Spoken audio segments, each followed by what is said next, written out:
Hello everyone, how are you all? I am C. Shruti Agarwal from Akash Agarwal classes, and from today we are going to start with CMA Inter का आपका group 2 का revision series and I am here to take. आज हम क्या start करेंगे मेरे साथ? Financial management, ये सब्जेक्ट का रिविजन। अच्छा, we from Akash Agarwal classes, हम लोगों ने ना ऑलमोस्ट आपका हर सब्जेक्ट का रिवीजन करवाना है। Every subject, almost every subject, accounts होगा आपका, ऑडिट होगा आपका, costing FM I am going to take. आप लोग का ना देखो ऑलमोस्ट अप्रोक्स 300 मार्क्स का रिवीजन तो कवर होने ही वाला है। तो मैम ये रिवीजन मतलब आप लोग क्या सिर्फ सम्स कराओगे क्या? नहीं, अगर मैं रिवीजन की बात करूँ तो this is going to be a comprehensive revision, जिसको मैं बोलती हूँ एक ब्रीफ रिवीजन। यार ये फास्ट ट्रैक नहीं है बस मैंने सम ले लिया और हो गया खत्म। I am going to take the concept, हम कॉन्सेप्ट करेंगे, उसके बाद हम सम्स करेंगे। बिकॉज आई डोंट नो कि आप लोग जब देख रहे हो तो आपके कितने कॉन्सेप्ट क्लियर है भी या नहीं है, आप लोग ने कब लास्ट कौन सा टॉपिक पढ़ा था। तो हम अगर सेम पेज पे नहीं रहेंगे, हमारा ट्यून नहीं बैठेगा, तो आप लोगों को समझ में नहीं आएंगे या रिकलेक्ट नहीं हो पाएंगे, कुछ तो प्रॉब्लम आएगा। इसलिए what we have decided is, पहले तो सारे के सारे अपन कॉन्सेप्ट्स देखेंगे, कॉन्सेप्ट करते करते करते हम सम स्टेप बिल्डिंग करेंगे। ऐसे नहीं कि यार डायरेक्टली हम सम पे चले गए। Of course this initiative is taken by our mentor C Akash sir. देखो ये उन लोगों का हम लोग जो ये रिवीजन ले रहे हैं स्पेसिफिकली उनका गाइडेंस के अंडर है। ही वाज लाइक नहीं, हम लोगों को इनको रिवीजन प्रोवाइड करना ही है। वी वांट जितने स्टूडेंट्स इसका देख के फ़ायदा उठा सके, जितने लोग स्कोर कर सके उतना बेटर है बच्चों के लिए, एंड बच्चों के लिए ही is always there. And so are we from Akash Agarwal classes. आप लोग का पूरा सीएमए इंटर ग्रुप 2 का रिवीजन ऑलमोस्ट हम करा के देंगे, तो आप लोग कोई सब्जेक्ट का इतना टेंशन ना ले, साथ में पढ़ेंगे, अच्छे मार्क्स आएंगे। सिर्फ पासिंग की बात हम नहीं करते, you are going to score really good. Follow करेंगे बस, जितने टाइम तक आप लोग ये सीरीज देख रहे हो, जितना हम लोग बोल रहे, you have to follow. 2 way process होता है बेटा। अगर आप सिर्फ लेक्चर सुन रहे हो और सिर्फ एमसीक्यू देख रहे हो तो काम नहीं बनेगा। जितना हम रिस्पेक्टिव टीचर्स आपको बता रहे हो उतना आपको करना पड़ेगा, तो आपके ही मार्क्स आएंगे इसके अंदर। करेक्ट है क्या? ओके, सो आज we are starting with financial management. कौन सा सब्जेक्ट स्टार्ट करेंगे मेरे साथ? I am going to take your costing and FM का रिविजन। तो आज हम स्टार्ट कर रहे हैं फाइनेंशियल मैनेजमेंट का सब्जेक्ट। बहुत ही मस्त सा सब्जेक्ट है, एकदम प्यारा सब्जेक्ट है, सच्ची में बोल रही हूँ। तो सबसे पहला क्वेश्चन, ये सब्जेक्ट कितने मार्क्स का है? आप लोगों के पेपर में ये सब्जेक्ट अप्रोक्स 60 मार्क्स को आता है। कितने मार्क्स को आता है? अप्रोक्स 60 मार्क्स का ये आपका सब्जेक्ट है। तो बचा हुआ वो कॉस्टिंग का है, बोला ना मैं 2 लूंगी, कॉस्टिंग भी लूंगी, आपका एफएम भी लूंगी, तो आपका एफएम होगा 60 मार्क्स का टॉपिक। ओके, यहाँ तक तो कोई प्रॉब्लम नहीं है। अभी थोड़ा सा नया ऑनलाइन एग्जाम हुआ है तो थोड़ा ऊपर नीचे वेटेज हो सकता है, बट अप्रॉक्सीमेटली जितने पिछले पेपर्स हमने एनालिसिस किया है 60 मार्क्स का आपका इंस्टीट्यूट एफएम का पेपर रखता है। एफएम के इसमें आप लोगों को जितने भी टॉपिक्स हैं सारे के सारे टॉपिक्स हम करेंगे, साथ में करेंगे। मैं पहले आपका, जैसे कि first today I am going to start with the chapter of leverage. This is your revision book, ये आपका मैराथन रिविजन का बुक है। देखो ये बुक के अंदर मैंने किया क्या, what is so much special about this book, ये बुक के अंदर ना क्वेश्चंस है। मैम कितने क्वेश्चंस है? अभी जितने क्वेश्चंस, जैसे कि एग्जाम्पल के लिए मैं आपको अब लेवरेज की बात करती हूँ। मेरी लेवरेज की आई will show you the main book, give me a moment. Yes, ये मेरी आपको लेवरेज की आई will show you my main book. Correct, this is my main book जो मैं क्लास में लेती हूँ। मेन जो लेक्चर्स होते हैं कॉन्सेप्ट वाले, सम्स वाले, ये वाला मेन बुक है मेरा लेवरेज का।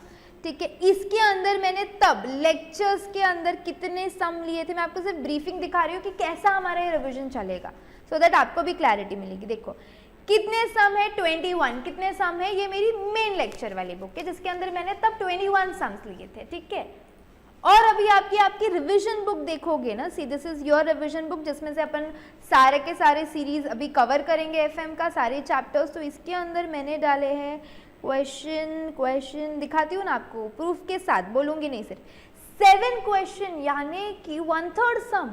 मेन बुक में हमने किए थे मेन लेक्चर्स में 21 सम्स, अब हम लेवरेज में करेंगे 7 सम। ऐसे कैसे रिवाइज हो जाएगा? 21 सम्स का काम ये 7 सम करने वाले हैं। ये 7 sums I have framed, I have customised in such a way कि ये पूरे 21 सम्स का कॉन्सेप्ट बेसिकली पूरा leverage topic in and out detail में ये 7 सम्स में कवर हो जाएगा। तो अगर आपको लेवरेज पूरा रिवाइज करना है तो हमको कितने सम्स लगेंगे? हमको सिर्फ ये 7 सम, यस ओनली 7 सम्स में अपना पूरा टॉपिक रिवाइज हो जाएगा। और ये मैंने हर चैप्टर के लिए किया है, same for costing, same for FM. जितने भी मैंने लेक्चर्स मेन लेक्चर्स में सम लिए हैं ना, उसमें से कुछ कस्टमाइजेशन की, एडजस्टमेंट्स इकट्ठा किए, पास पेपर, आपके एमटीपी वर्कबुक सब गो थ्रू किया। फिर मैंने क्या किया, एक रिविजन बुक बनाया, ये वाला रिविजन बुक। ये रिवीजन बुक में पहला फीचर मैंने आपको क्या बताया कि इतने सारे सम्स को कस्टमाइज करके छोटे छोटे पैक में डाल के कितने सम से पहुंची मैं 7। तो ये 7 सम किए तो क्या ये पूरे 21 छोड़ दो, पूरा लेवरेज का टॉपिक कवर हो गया क्या? पूरा लेवरेज का टॉपिक कवर होगा, हर एक कॉन्सेप्ट रिवाइज हो जाएगा, हर एक एडजस्टमेंट, हर एक formula, everything will be revised in only these 7 sums. I am talking about leverage का टॉपिक, ठीक है। फिर ये आपका फर्स्ट फीचर तो गया। Second feature, the book is with solutions. Yes, ये जो आपको बुक दे रही हूँ मैं, ये सॉल्यूशन के साथ है। जो यहाँ दिखेगी वो वहाँ होगी, ऐसा नहीं है कि मैं दिखा रही कुछ और हूँ, दे रही कुछ और हूँ, नहीं।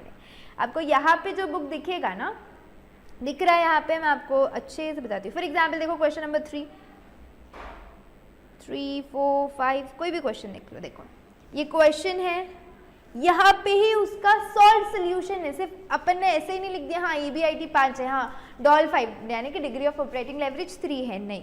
पूरा सोल्यूशन प्रॉपरली सॉल्व्ड है हर एक क्वेश्चन का, हर एक क्वेश्चन का। ऐसे दिखाने के लिए 1-2 क्वेश्चन भी नहीं, each and every question is solved. ये मेरी बुक का सेकेंड फीचर है। एंड तीसरा, मेरे को पता है आपको बहुत अच्छा यही वाला फीचर लगेगा, the book is colourful. Yes, जैसे बुक यहाँ है वैसे ही बुक वहाँ होगी। ये कलरफुल बुक है, एकदम मस्त दिखती है, देख के इंटरेस्ट आता है। पहली बात सब्जेक्ट ही इंटरेस्टिंग है, दूसरी बात मैं पढ़ा रही हूँ और इंटरेस्ट आने ही वाला है, और तीसरी बात बुक रखी कलरफुल है।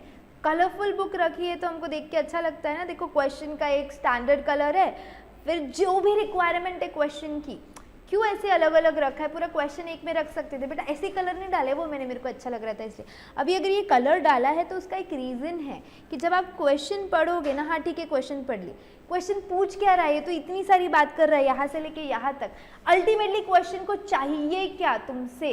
तो क्वेश्चन को जो रिक्वायर्ड है ना, उतना पार्ट ग्रीन में दिया है कि ये सब पढ़ लिया, हाँ पढ़ लिया। अल्टीमेटली क्वेश्चन क्या पूछ रहा है यार, तुम EPS निकाल के दो और फाइनेंशियल लेवरेज निकाल के दो, उसको इतना चाहिए ये वाले डेटा में से। अब समझ रहे हो कलर स्कीम क्या है? कलर स्कीम समझना इंपॉर्टेंट है। रैंडमली कलर्स नहीं डाले just to make it colourful, just आप लोगों को आंखों को देख के अच्छा लगे वो काम नहीं किया, थोड़ा लॉजिकली साइंटिफिकली मेड कलर्स है ये। दूसरा solution I have kept it normal black में। और जो लास्ट आंसर्स है ना, जैसे अब कई बार क्या होगा ना, ये वाला वर्किंग आप खुद कर लोगे, ठीक है, अभी तो अपन साथ में करेंगे, आगे जाके आप रिवाइज करोगे ये वापस से। तो जब आप रिवाइज करोगे तो ठीक है, हमको ये सब नहीं देखना है, मेरे को सिर्फ देखना है कि मेरा DFL और आपका DFL मैच कर रहा है कि देखो ना जो ऑरेंज में दिया है, ऑरेंज में लास्ट आंसर दिया है मैंने, just to match up your answers.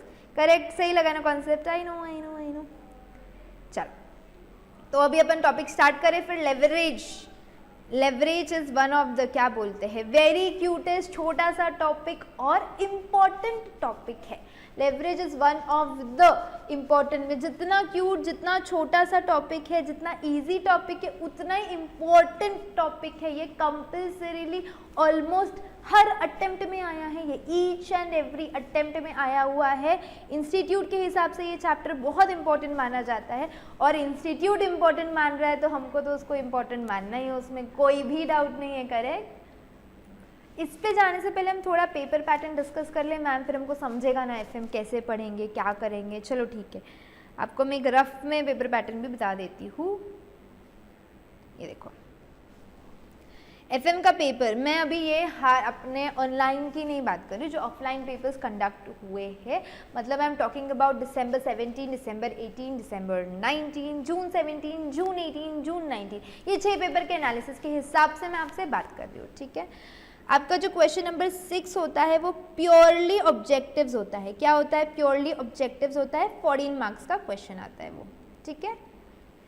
Okay, यहाँ पे कोई प्रॉब्लम नहीं है। फिर उसके बाद आपका जो क्वेश्चन नंबर 7A होता है वो होता है आपका रेशियो। क्या होता है? रेशियो वाला एक चैप्टर है। क्वेश्चन नंबर 7 होता है रेशियो का। जनरली 5 to 6 कई बार 7 मार्क्स को चला जाता है। मैं ऑन एन एवरेज लिख दूँ 6 मार्क्स के लिए ये चैप्टर आएगा। उसके बाद आपका जो होता है 7B होता है आपका cash flow end fund flow वाला टॉपिक। क्या होता है ये? Cash flow end fund flow वाला टॉपिक। ये भी ऑन एन एवरेज 6 मार्क्स। एक बात समझेंगे, ये दोनों बैलेंस आउट होके 12 मार्क ही रहेंगे कंपल्सरीली। तो कई बार हो सकता है रेशियो 8 के लिए आ जाए बचा हुआ कैश फ्लो में, या रेशियो तुम्हारा 5 के लिए आ जाए बचा हुआ कैश फ्लो में। इस तरह से इनका चलता रहता है। बट जनरली रेशियो 6 मार्क और कैश फ्लो का क्वेश्चन 6 मार्क, कैश फ्लो या फंड फ्लो का क्वेश्चन 6 मार्क्स को हमने देखा है। उसके बाद हम आएंगे नेक्स्ट क्वेश्चन पे। 8A का जो क्वेश्चन है, 8A का वो होता है वर्किंग कैपिटल मैनेजमेंट। क्या होता है वो? Working capital management. ये आप लोगों का कई बार 7 मार्क को आया है, कई बार 8 मार्क को आया है, और बचा हुआ फिर दूसरे पे चले जाते हैं, ठीक है। इसको अपन एवरेज आउट करके 6 मार्क कर देते हैं, ठीक है। मैं 6 मार्क्स, क्योंकि एक आधी अटेम्प्ट में वो 7 पे चले गया, एक आधी अटेम्प्ट में वो 8 पे चले गए, तो ऑन एन एवरेज 6 मार्क्स को तो आ ही रहा है वो वर्किंग कैपिटल मैनेजमेंट। और उसके साथ यहाँ वाला अपना टॉपिक है लेवरेज का। लेवरेज आ जाता है, या तो अगर लेवरेज नहीं आया तो एक आध अटेम्प्ट में आया है, जो नया है डिविडेंड डिसीजंस वाला टॉपिक। ये होता है बैलेंस आउट होता है। कई बार लेवरेज जैसे 6 मार्क को आ गया है तो ये बचे हुए 6 मार्क को आएगा, ये 5 मार्क को आ गया है तो ये क्या हो जाएगा 8 मार्क को आ जाएगा, 7 मार्क को आ जाएगा, ऐसे होता है इनका। पर जितना मैंने देखा है 6 मार्क्स अपन इनको पकड़ के चलेंगे। वापस से क्वेश्चन 8 आपका कितना रहता है? 12 मार्क का रहता है। फिर मैं बात कर रही हूँ क्वेश्चन 9A की। मैं अभी बहुत ऊपर से आपको पेपर पैटर्न बता रही हूँ, हम डिटेल में भी डिस्कस करेंगे पेपर पैटर्न लेटर ऑन।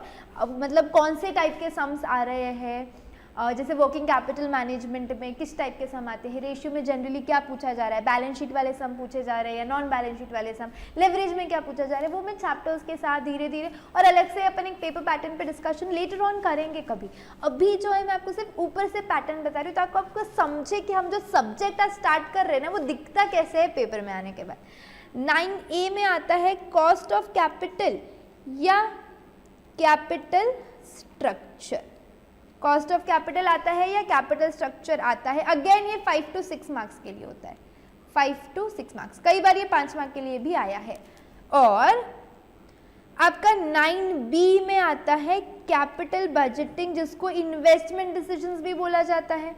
बराबर है, ये आपका क्या हो जाएगा फिर 7 से 6 मार्क का टॉपिक। तो ये भी 12 मार्क। हाँ, हर एक मेन जो क्वेश्चन है वो 12 मार्क का है, उसके अंदर 2 बच्चे मतलब 2 पार्ट्स होंगे। और जो क्वेश्चन नंबर 10 होता है specifically dedicated to short notes 12 marks के, ठीक है। इसके अंदर भी ऑप्शन है। और ऑब्जेक्टिव्स छोड़ दिया तो 7, 8, 9, 10 इसके अंदर भी एक अपन छोड़ सकते हैं, एक क्वेश्चन को छोड़ के चल सकते हैं। मैंने आपको बोला ना पेपर पैटर्न हम लेटर ऑन एकदम डिटेल में डिस्कस करेंगे। ये इस तरह से आपका FM का पेपर दिखेगा। आप चाहिए तो इसको लिख के ले सकते हैं, मैं थोड़ा घुमा के दिखाती हूँ। ये लो, लिख के लेंगे, चलो जल्दी जल्दी लिख लो। 7A पॉज करके लिख के लो। इंपॉर्टेंट है ना पेपर पैटर्न, हमको समझेगा हमारा पेपर है। चलो इमेजिन तो हो रहा है अभी, हाँ अपने को कहीं तो 8 में लेवरेज का क्वेश्चन दिखने वाला है। Because I am not sure अभी, मतलब अभी आपके जो पेपर्स होंगे वो किस तरह से होंगे, क्या पैटर्न से होंगे। This was your paper of, मैं आपको बता रही हूँ 19 तक का पैटर्न है ये। ऑनलाइन का भी पैटर्न है, मैंने आपको बोला अपन सब डिस्कस करेंगे, you don't worry at all. ये एक जनरल स्टैंडर्ड जो इंस्टीट्यूट ने मॉड्यूल में भी दिया है, ये उस वेटेज के हिसाब से है और आपके पास्ट पेपर की वेटेज के हिसाब से है।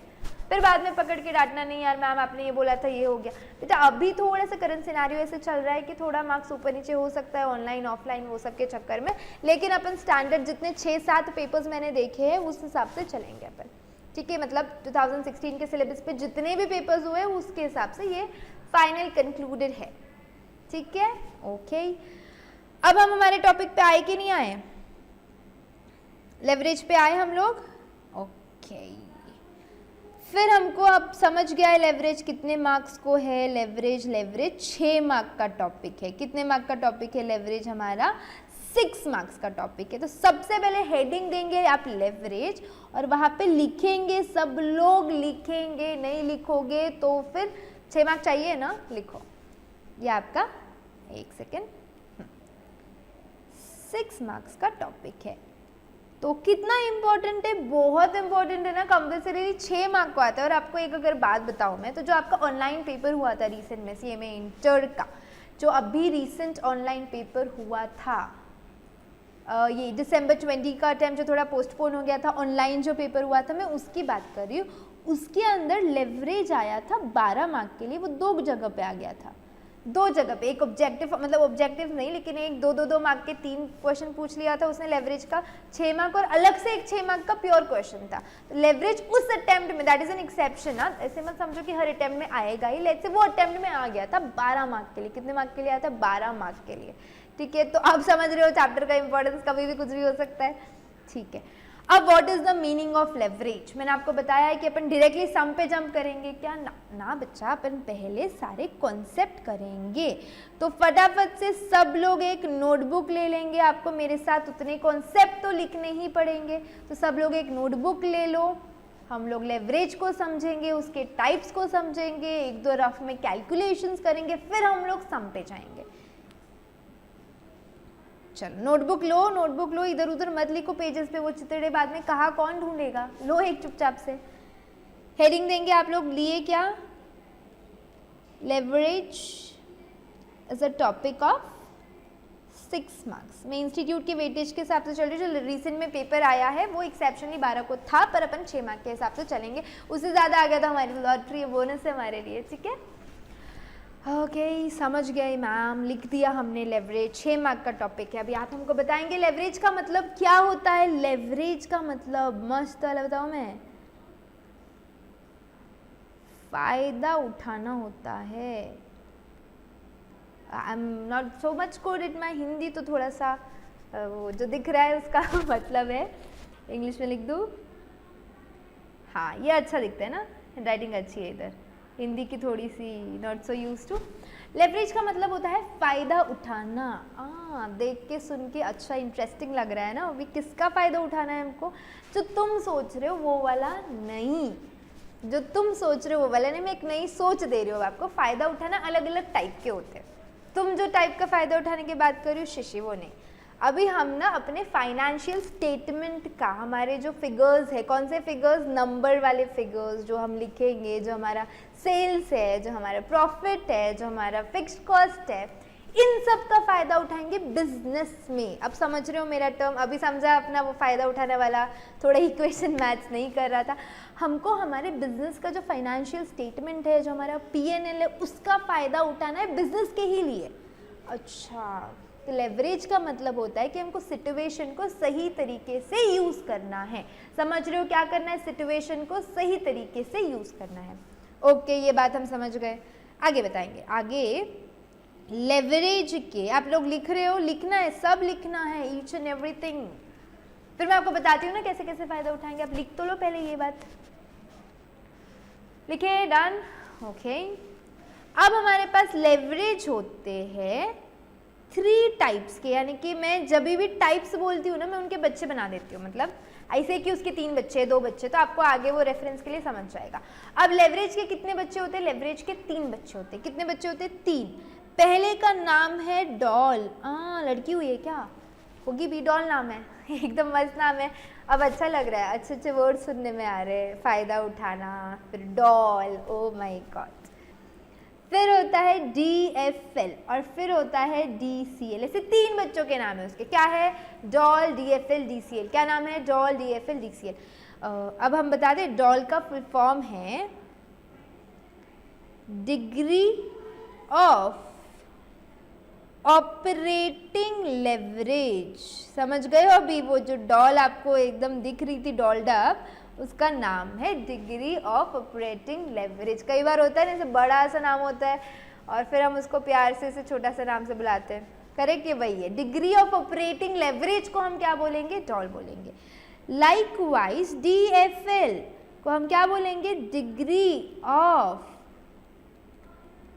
Financial leverage.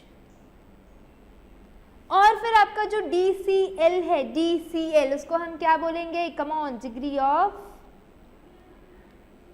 कंबाइंड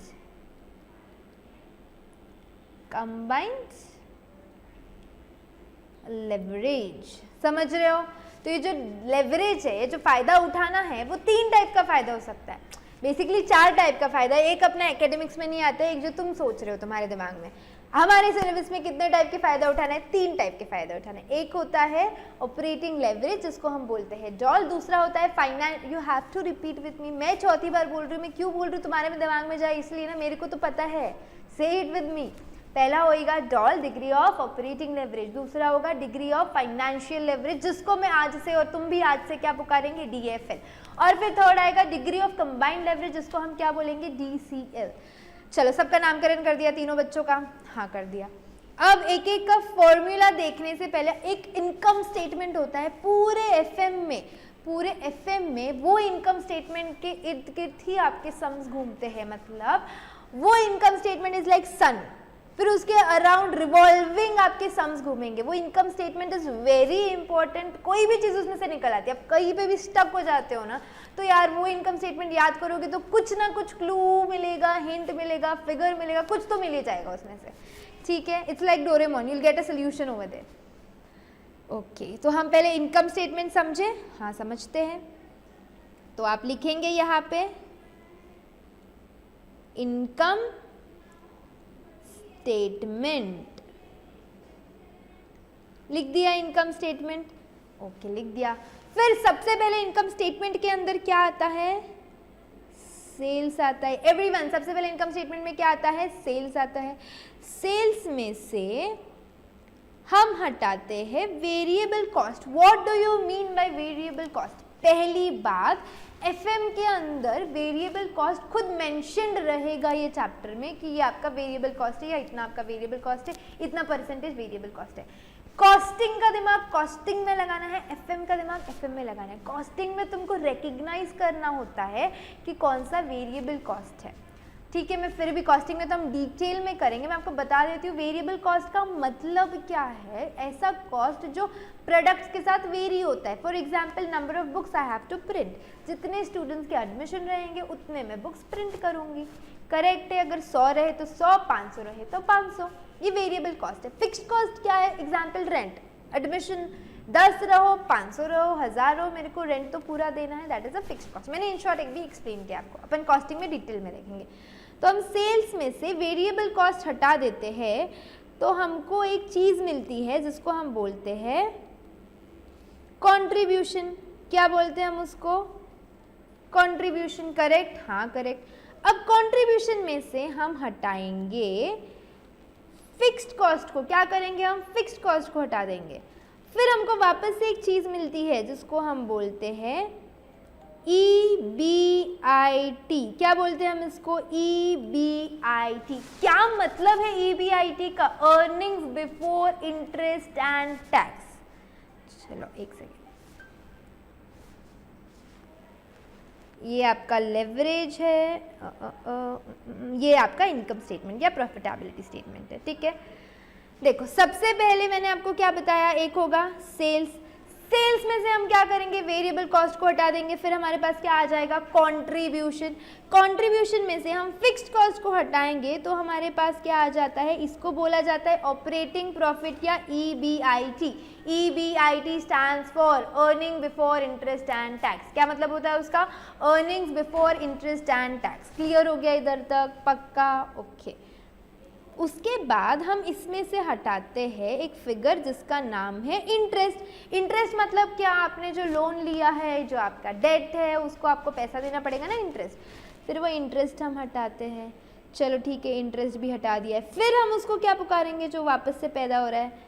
ये होगा आपका अर्निंग्स बिफोर टैक्स। इंटरेस्ट चला गया ना, ये देखो पहले क्या था? Earnings before interest and tax, मतलब आपका पैसा इंटरेस्ट और टैक्स भरने से पहले का।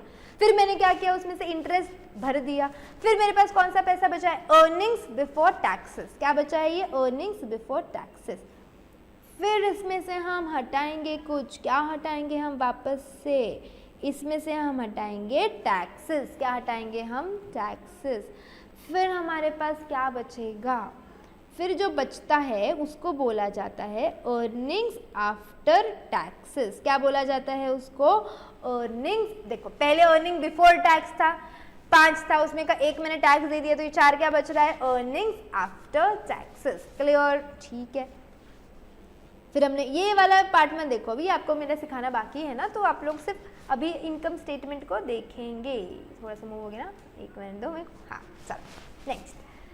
फिर इंटरेस्ट हटा दिया तो अर्निंग्स बिफोर टैक्स बचा, फिर टैक्स हटा दिया तो उसको बोला जाता है PAT या उसी को बोला जाता है EAT। क्या बोला जाता है, PAT या EAT, earnings after taxes. Okay यहाँ तक तो ठीक है। अब ये अर्निंग्स आफ्टर टैक्स है, अब ये किसका पैसा है, ये अपने बाप का, मतलब अपना पैसा है ना, क्योंकि यार मैंने सारा खर्चा दे दिया, वेरिएबल कॉस्ट दे दिया, फिक्स कॉस्ट दे दिया, हाँ दे दिया। फिर मैंने जो जहाँ से लोन लिया था उनको इंटरेस्ट दे दिया, हाँ वो भी दे दिया।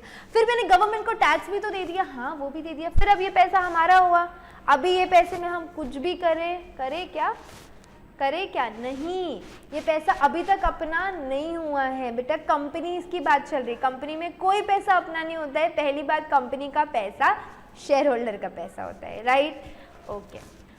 फिर ये जो पैसा है अर्निंग्स आफ्टर टैक्स, इसमें से हमको एक चीज हटानी होती है, प्रेफरेंस डिविडेंड। अब आपकी अगर है तो, अगर जो कंपनी है उसमें प्रेफरेंस शेयर्स रहेंगे, प्रेफरेंस शेयर को पहले डिविडेंड देना पड़ता है, इक्विटी शेयर से कंपेयर किया तो बराबर है, हाँ। तो प्रेफरेंस शेयर को उनका आप डिविडेंड दे दो, दे देते हैं, चलो एक काम करते हैं, दे देते हैं, दे दिया अपन ने। फिर जो बात बचेगी, फिर ये तो अपना पैसा हुआ ना बेटा, मैंने बोला अपना पैसा कुछ होता ही नहीं है। अब जो पैसा बचेगा वो किसका है, वो सिर्फ और सिर्फ इक्विटी शेयर होल्डर के पापा का है, उस पर ना तुम्हारा ना मेरा राइट है। मैम हम तो कंपनी हमारी है, नहीं, ये पैसा किसका होता है, सिर्फ और सिर्फ इक्विटी शेयर होल्डर्स का पैसा होता है ये। तो इसको हम क्या बोलेंगे, रेसिडुअल इनकम बोल लो, डिस्ट्रीब्यूटेबल इनकम बोल लो, वापस से बोलती हूँ, रेसिडुअल इनकम बोल लो, डिस्ट्रीब्यूटेबल इनकम बोल लो।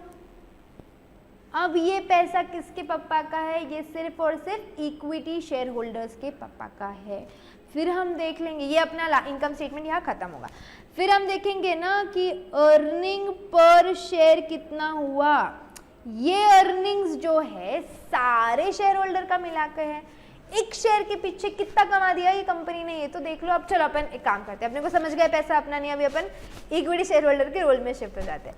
तो अब तुम और मैं कौन है, इक्विटी शेयर होल्डर है, ठीक है। हमने देखा इनका इनकम स्टेटमेंट, देखा, फिर हमने देखा ये जो पैसा ये तो सारे शेयर होल्डर का है, इतने सारे जो है सबकी नजर ये पैसे पे है। तो भाई एक शेयर के पीछे कितना दे रहे हैं ये तो निकाल लो, उसको बोला जाता है EPS। कैसे निकालेंगे अपन, distributable income upon number of equity share holders, number of equity share holders, क्योंकि प्रेफरेंस को हम यहाँ पैसा दे चुके हैं।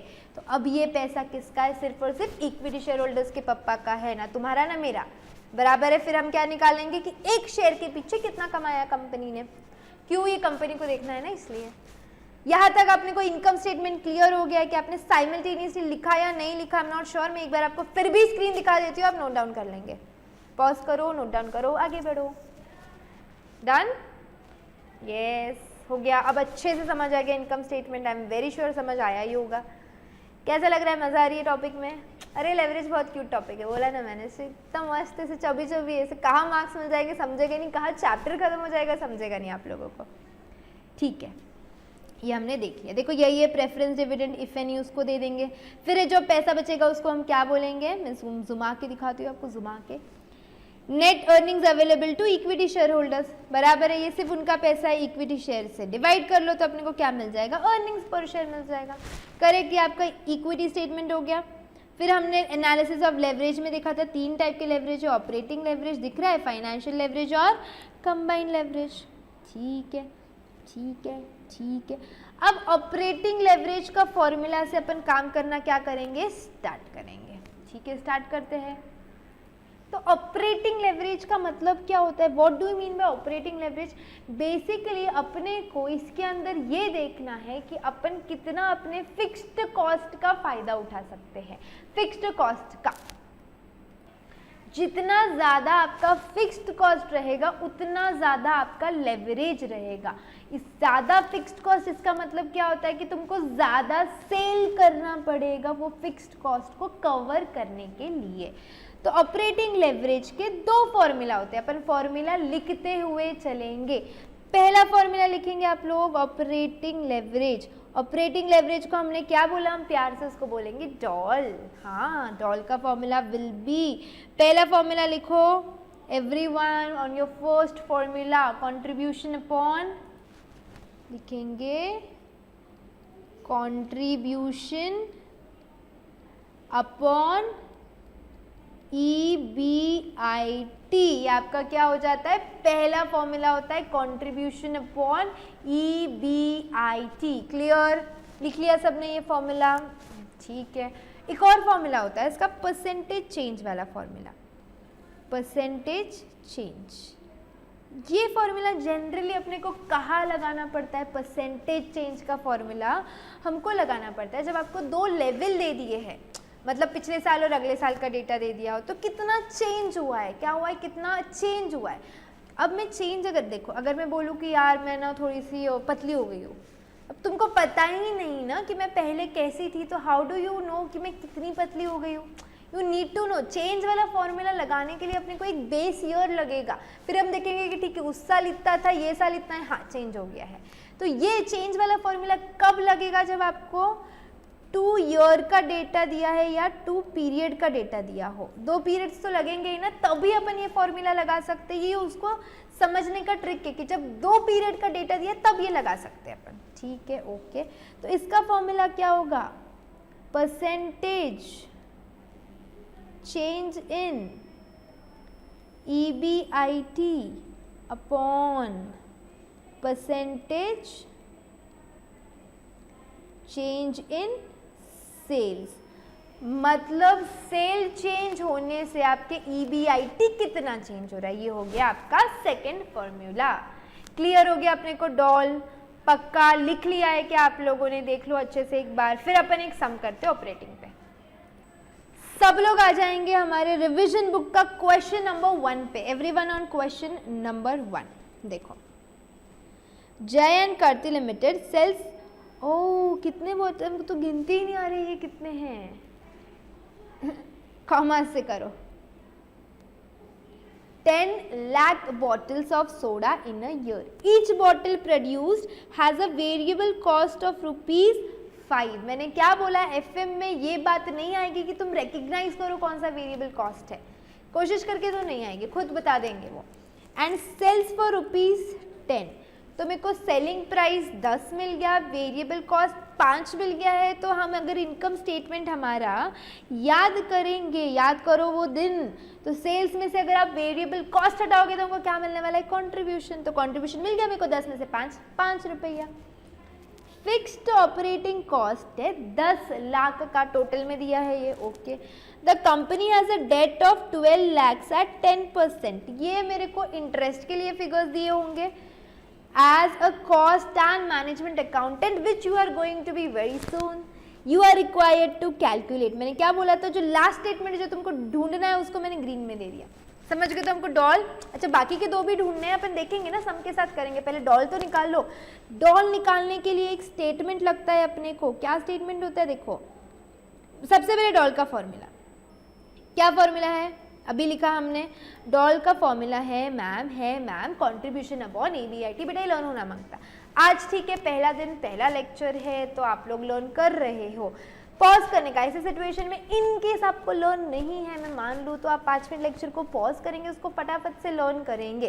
Contribution upon EBIT, contribution upon EBIT, contribution upon EBIT। ठीक है, अब सब आगे चलें। क्यों? क्योंकि फिर आप सिर्फ सुन रहे हो ना, प्रवचन थोड़ी जो सिर्फ सुन रहे हो, आपको खुद भी तो सॉल्व करना, समझना। क्लिक बैठना मांगता है ना, हाँ ठीक है कंट्रीब्यूशन अपन ईबीआईटी, हाँ अब कंट्रीब्यूशन कैसे निकालेंगे, तो तुम और मेरा रैपो बैठेगा। तो पॉज कर लो, अगर कोई लग रहा है फॉर्मूला याद नहीं है तो कोई नहीं, कोई प्रॉब्लम नहीं है ना, pause it, revise the formula, learn the formula, then resume it, no worries, ठीक है। तो हमारा फॉर्मूला है contri upon EBIT, contri upon EBIT. तो मैम अब ये बताइए कंट्रीब्यूशन कैसे निकालेंगे। तो अपने को एक बॉटल का सेलिंग प्राइस है 10 रुपये, एक बॉटल का वेरिएबल कॉस्ट है 5 रुपये, तो एक बॉटल का हमारे पास कंट्रीब्यूशन कितना आया 5 रुपये से। कितने बॉटल से हमारे पास 10 लाख बॉटल है, तो मेरे पास टोटल टीसी है, वो टीसी और कुछ मत सुनो, टोटल कंट्रीब्यूशन कितना आएगा फिर, टोटल कंट्रीब्यूशन 5 इंटू 10 लाख। अच्छा हमको कैलसी की जरूरत नहीं, ठीक है हम भी नहीं यूज़ करेंगे, फिर कोई प्रॉब्लम नहीं है। कितना आ गया टोटल कंट्रीब्यूशन 50 लाख का, तो मेरे को न्यूमरेटर तो मिल गया 50 लाख का। ईबीआईटी कैसे निकालते थे हम, ईबीआईटी हम ऐसे निकालते थे, कैसे निकालते थे, देखो सेल्स था, सेल्स हाँ, फिर इसमें से हम क्या हटाते थे, वेरिएबल कॉस्ट हाँ, फिर हमारे पास क्या आता था कंट्रीब्यूशन, ये भी बात सही है। फिर कंट्रीब्यूशन में से हम हटाते थे क्या, फिक्स्ड कॉस्ट, तो हमारे पास क्या आता था, हमारे पास आता था earnings before interest and taxes. तो मेरे पास सेल कॉन्ट्री कितने का आ गया 50 लाख का आ गया, बराबर है, डायरेक्टली लिख देती ना मैं यहाँ पे। अच्छा ठीक है 50 का आ गया क्योंकि कंट्रीब्यूशन अपन ने यहाँ निकाल लिया। इसमें से मेरे को हटाना है फिक्स्ड कॉस्ट, फिक्स्ड कॉस्ट दिया है अपने को टोटल में कितना है, देखो 10 लाख का है, तो मैं इसमें से फिक्स्ड कॉस्ट हटा देती हूँ 10 लाख का। फिर जो बचेगा ईबीआईटी कितना हो गया, वो 40 लाख का ईबीआईटी, तो यहाँ जाके सब्स्टिट्यूट, तो 50 लाख अपॉन 40 लाख यानी कि 5/4। तो अब आपकी डॉल कितनी आई, एक नहीं, you have 1.25 doll. Oh my God ma'am इतनी खुशी कभी नहीं हुई डॉल आने की। कितने डॉल है आपके पास 1.25। जो भी लेवरेजेस है ना उसका यूनिट होता है टाइम्स, क्या यूनिट होता है उसका टाइम्स। तो आप डॉल, डीएफएल, कंबाइंड लेवरेज, कोई भी लेवरेज लिखो उसके आगे क्या लिखेंगे। तो मैंने यहाँ भी आपको बताया, देखो ईबीआईटी कैसे निकालना है, 50 माइनस 10 40 लाख। फिर अपन ने क्या किया 50/40 किया, फिर हम लोग को क्या मिल गया है 1.25 टाइम्स की हमारी है डॉल, हमारी मतलब चलो तुम रख लो, मेरे को क्या करना है डॉल का, तो 1.25 times is your doll. Clear हो गया डिग्री ऑफ ऑपरेटिंग लेवरेज का क्वेश्चन कॉन्सेप्ट। फिर हम जाएंगे फाइनेंशियल लेवरेज पे, किस पे जाएंगे अभी अपन, फाइनेंशियल लेवरेज। चलो ठीक है, फाइनेंशियल लेवरेज का क्या फॉर्मूला है, पहली बात उसका मतलब क्या है। अभी सब लोग ने heading they the financial leverage. Financial leverage का फॉर्मूला देखो ईबीआईटी अपॉन ईबीटी। अब अगर मैं अपना स्टेटमेंट देखूं, इधर आते हैं अपन, तो EBIT upon EBT will give you financial leverage. देखो ये दोनों मिला के क्या देगा तुमको, डिवाइड करने के बाद फाइनेंशियल लेवरेज। तो फाइनेंशियल लेवरेज किसका फायदा उठाना है बेटा, ये इंटरेस्ट। ये इंटरेस्ट को आप कैसे यूज करोगे सो दैट आपका लेवरेज अच्छा हो, यानी कि आपका ईबीआईटी। अब मेरे को पता है कि मेरे को बहुत हैवी इंटरेस्ट है, इतना पता है मेरे को हैवी इंटरेस्ट है, तो मेरे को ये भी समझ के फिर मेरा फाइनेंशियल लेवरेज ज़्यादा रहेगा, तो मेरे को क्या करना पड़ेगा, बहुत ज़्यादा ईबीआईटी चाहिए सो दैट मैं अपने इंटरेस्ट को कवर कर लूँ। पता चला मेरा ईबीआईटी 50 लाख है और मेरा इंटरेस्ट ही 60 लाख है, मतलब मैं 10 लाख यहीं पे नुकसान में चली गई। तो मेरे को फ़ायदा उठाना है, मेरे को दिख गया है कि मेरा इंटरेस्ट हैवी है। अगर इंटरेस्ट हैवी है तो हमको क्या करना पड़ेगा, हमको हमारा ईबीआईटी को रेस करना पड़ेगा। इसको बोलते हैं फाइनेंशियल लेवरेज, यानी अपने फाइनेंसेस का फ़ायदा उठाएंगे। क्लियर हो गया। तो अब आपका डीएफएल का फॉर्मूला क्या बनेगा, ईबीआईटी अपॉन ईबीटी, और उसका परसेंटेज चेंज का फॉर्मूला क्या बनेगा, ईपीएस में कितना चेंज है अपॉन ईबीआईटी में कितना चेंज है। तो फटाफट से ये दोनों फॉर्मूला लिख के लेंगे सब लोग, फटाफट से ये फॉर्मूला लिख के लेंगे सब लोग। पहला फॉर्मूला है इसका, और ये दूसरा जो है डीएफएल वाला, देखो ये जो है चेंज वाला फॉर्मूला है। मैंने क्या बोला, चेंज का फॉर्मूला कब लगेगा आपकी जिंदगी में, जब 2 पीरियड का डेटा दिया हो, नहीं तो अपन चुपचाप ये वाले से चलेंगे, सिंपल है, इजी टू रिमेंबर है। तो EBIT अपॉन EBT, और अगर परसेंटेज से चेंज से गए तो percentage change in EPS upon percentage change in EBIT। No problem, लिख लिया आपने, आपको कॉन्सेप्ट समझ गया फाइनेंशियल लेवरेज का। तो हम चले क्या हमारे सम पर। ठीक है मैम, चलते हैं फिर अपन आगे बढ़ेंगे।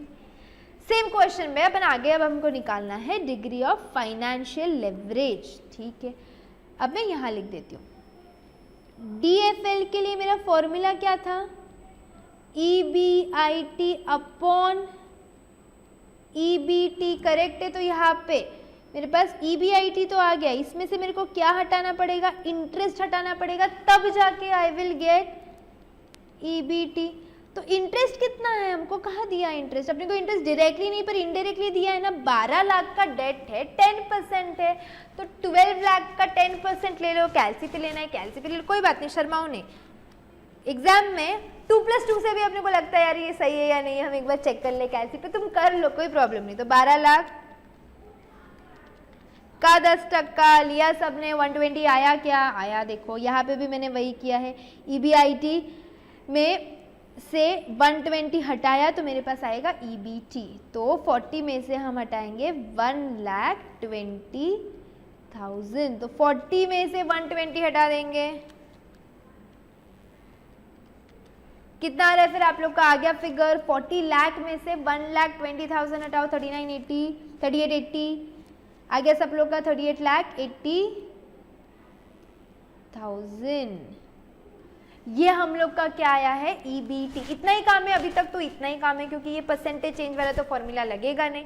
फिर DFL कितना आया, EBIT upon EBT 40 lakh upon 38,80,000, 40 lakh upon 38,80,000। सब लोग कैलकुलेट करेंगे कितना आ रहा है ये, फिर 1.0309, तो उसको अपन कर लेंगे 1.03 टाइम्स। तो ये रहा आपका 1.03 टाइम्स। दिख रहा है आप लोगों को, दिख रहा है ना, सही से बराबर है फाइनेंशियल लेवरेज। ठीक है मैम, हमको अब ऑपरेटिंग भी समझ गए, हमको फाइनेंशियल भी समझ गया है। अब हम देखेंगे क्या, कंबाइंड लेवरेज। ठीक है, अब मैं आती हूँ कंबाइंड लेवरेज पे। दिस इज नथिंग बट एक चार्ट बुक के नॉर्मल से, और कुछ नहीं है। तुम जो इस निगाहों से देख रहे हो ना, ये क्या है, ये क्या है मैम, ये एक चार्ट बुक है जिसमें सारे कंपाइलेशन है चार्ट के फॉर्म में। ठीक है, so what is combined leverage. Combined leverage का मतलब होता है, मैं इधर अपन ये कर देते हैं, लिख देते हैं ना, फाइनेंशियल लेवरेज के अपन ने दोनों फॉर्मूला लिख लिए। फायदा किसका उठाते हैं इसके अंदर अपन, इंटरेस्ट का फायदा लिख दो चाहिए तो। फायदा किसका उठा रहे हैं अपन, इंटरेस्ट का। ठीक है, फिर जिंदगी में आया कंबाइंड लेवरेज, तीसरा बच्चा हुआ ना। पहला बच्चा हुआ जिसने किसका फायदा उठाया था, फिक्स कॉस्ट का उठाया था। पहले बच्ची हुई, डॉल है ना वो, क्यूट सी प्यारी सी। हाँ, फिर सेकंड बच्चा हुआ जब फाइनेंशियल लेवरेज था, किसका फायदा उठाया उसने, लड़की भी फायदा उठाती है, डॉल ने। हाँ, आजकल की उठा लेती होंगी नो ऑफेंस नो डिफेंस। उसके बाद आते हैं कंबाइंड लेवरेज। कंबाइंड लेवरेज मतलब डॉल और DFL दोनों का कंबाइंड इफेक्ट क्या है तुम्हारे कंपनी पे। तो क्या यही उसका फॉर्मूला है, यही उसका फॉर्मूला है, डॉल इंटू DFL, ये इसका फॉर्मूला है। कंबाइंड के 3 फॉर्मूला बनते हैं, एक ही shortcut formula DOL into DFL, उसके बाद सेकेंड फॉर्मूला डॉल को इलाबोरेट करेंगे, DFL को इलाबोरेट करेंगे। ठीक है, क्या था मेरा डॉल का formula, contri upon EBIT। DFL का फॉर्मूला क्या था, DFL का EBIT upon EBT।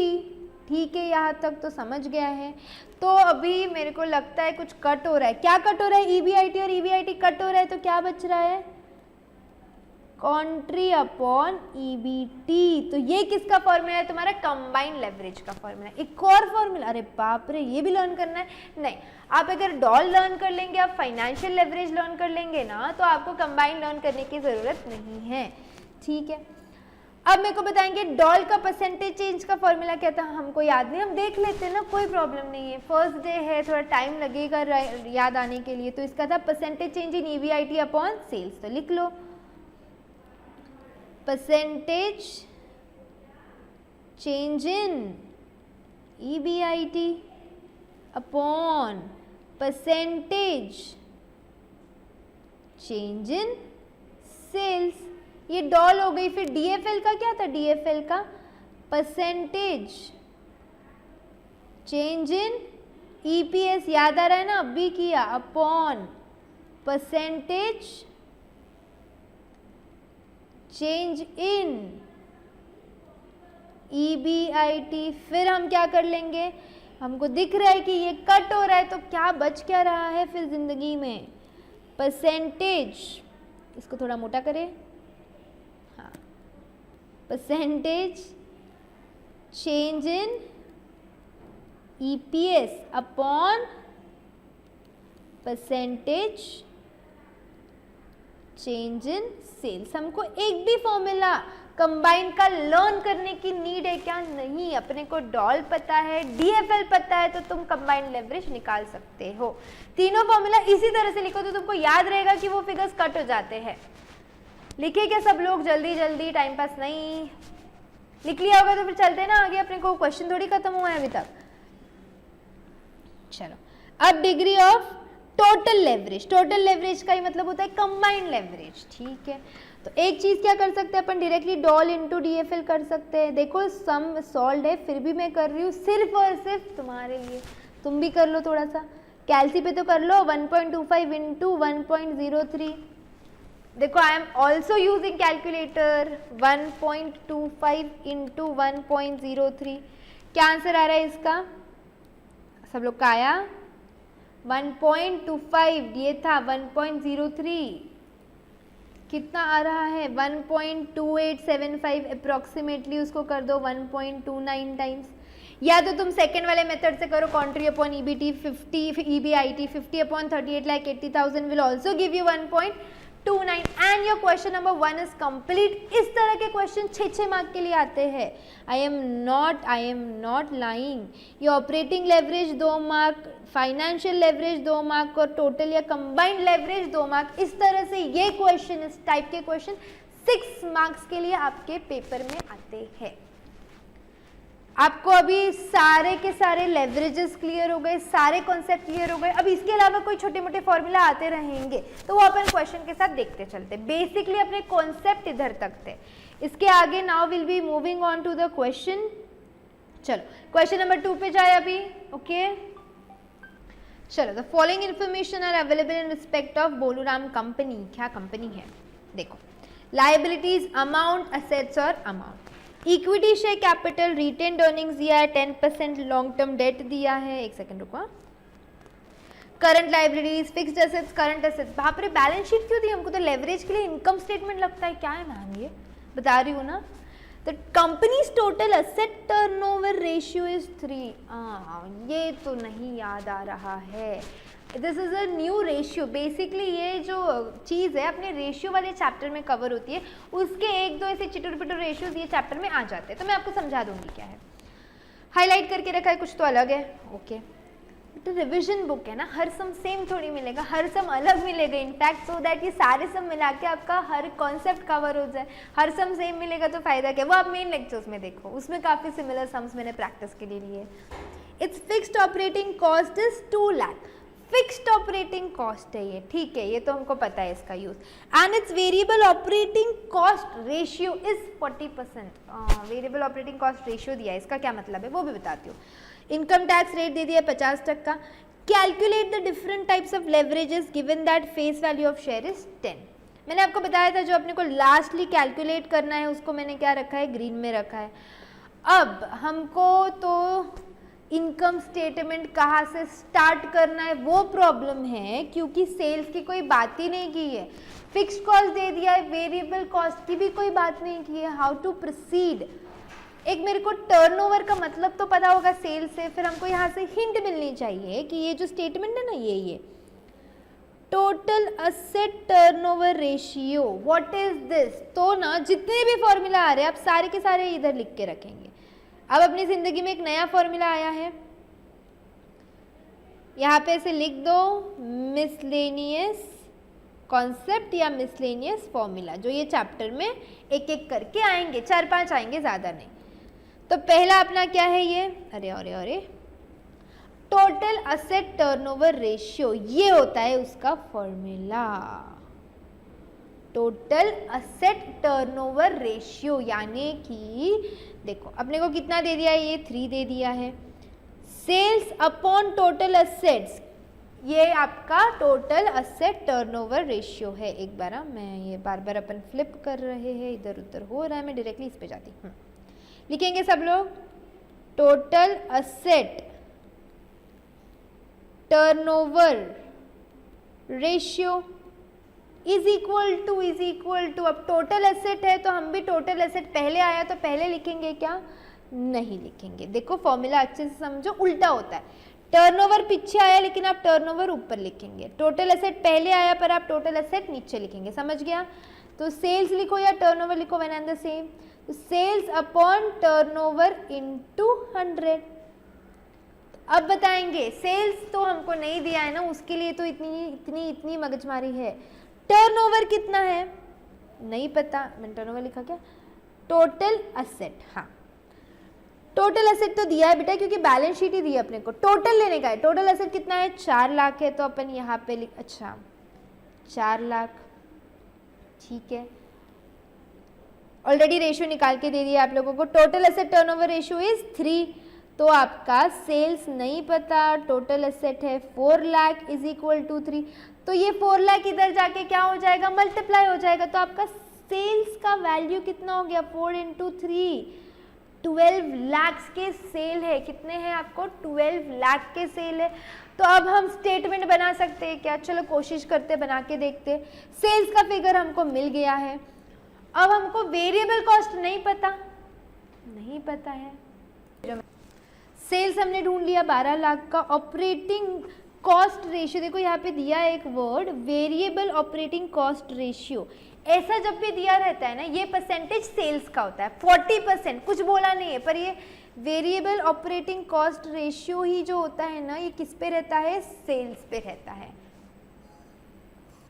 Variable cost ratio is always on sales, तो जरा जाके मार्जिन में लिख दो ये बात कि वेरिएबल कॉस्ट रेशियो किस पे रहेगा, सिर्फ और सिर्फ सेल्स पे रहेगा। ये 40% दिया है, तो हमारे पास सेल्स 12 लाख है, तो 12 लाख का 40% on your calculators, everyone screen को मत घूरो, कैलकुलेटर यूज करो।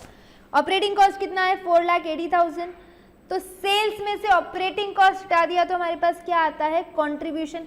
अपने को तीनों भी लेवरेज निकालने, तो अपने को पूरा इनकम स्टेटमेंट कंप्लीट करना पड़ेगा, ठीक है। कंट्रीब्यूशन आ गया मेरे पास 7,20,000 आ गया, 7,20,000।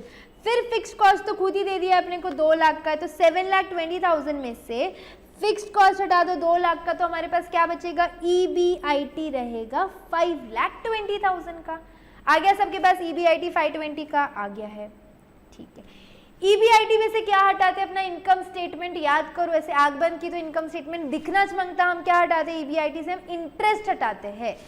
क्या डेटा दिया इंटरेस्ट के बारे में, बैलेंस शीट में, और बैलेंस शीट में ढूंढो ना ऐसी कौन सी चीज है जिसपे इंटरेस्ट पे करना है अपने को। ऑफकोर्स असेट में नहीं रहेगा, इक्विटी पे नहीं, रिटेन्ड पे नहीं, लॉन्ग टर्म डेट से कितना है ये 10% देना है, 1,60,000 का डेट है अपने पे, 10% देना है तो कितना हो जाएगा, ये 16,000 आपका इंटरेस्ट हो गया। 1,60,000 का 10% 60,000, तो 5,20,000 पे पहुंचे थे अपन, इसमें से 16,000 डाल दो तो 5,04,000, ये क्या हमारा PBT बोलो उसको, या फिर आप बोल दो इंटरेस्ट बिफोर टैक्स।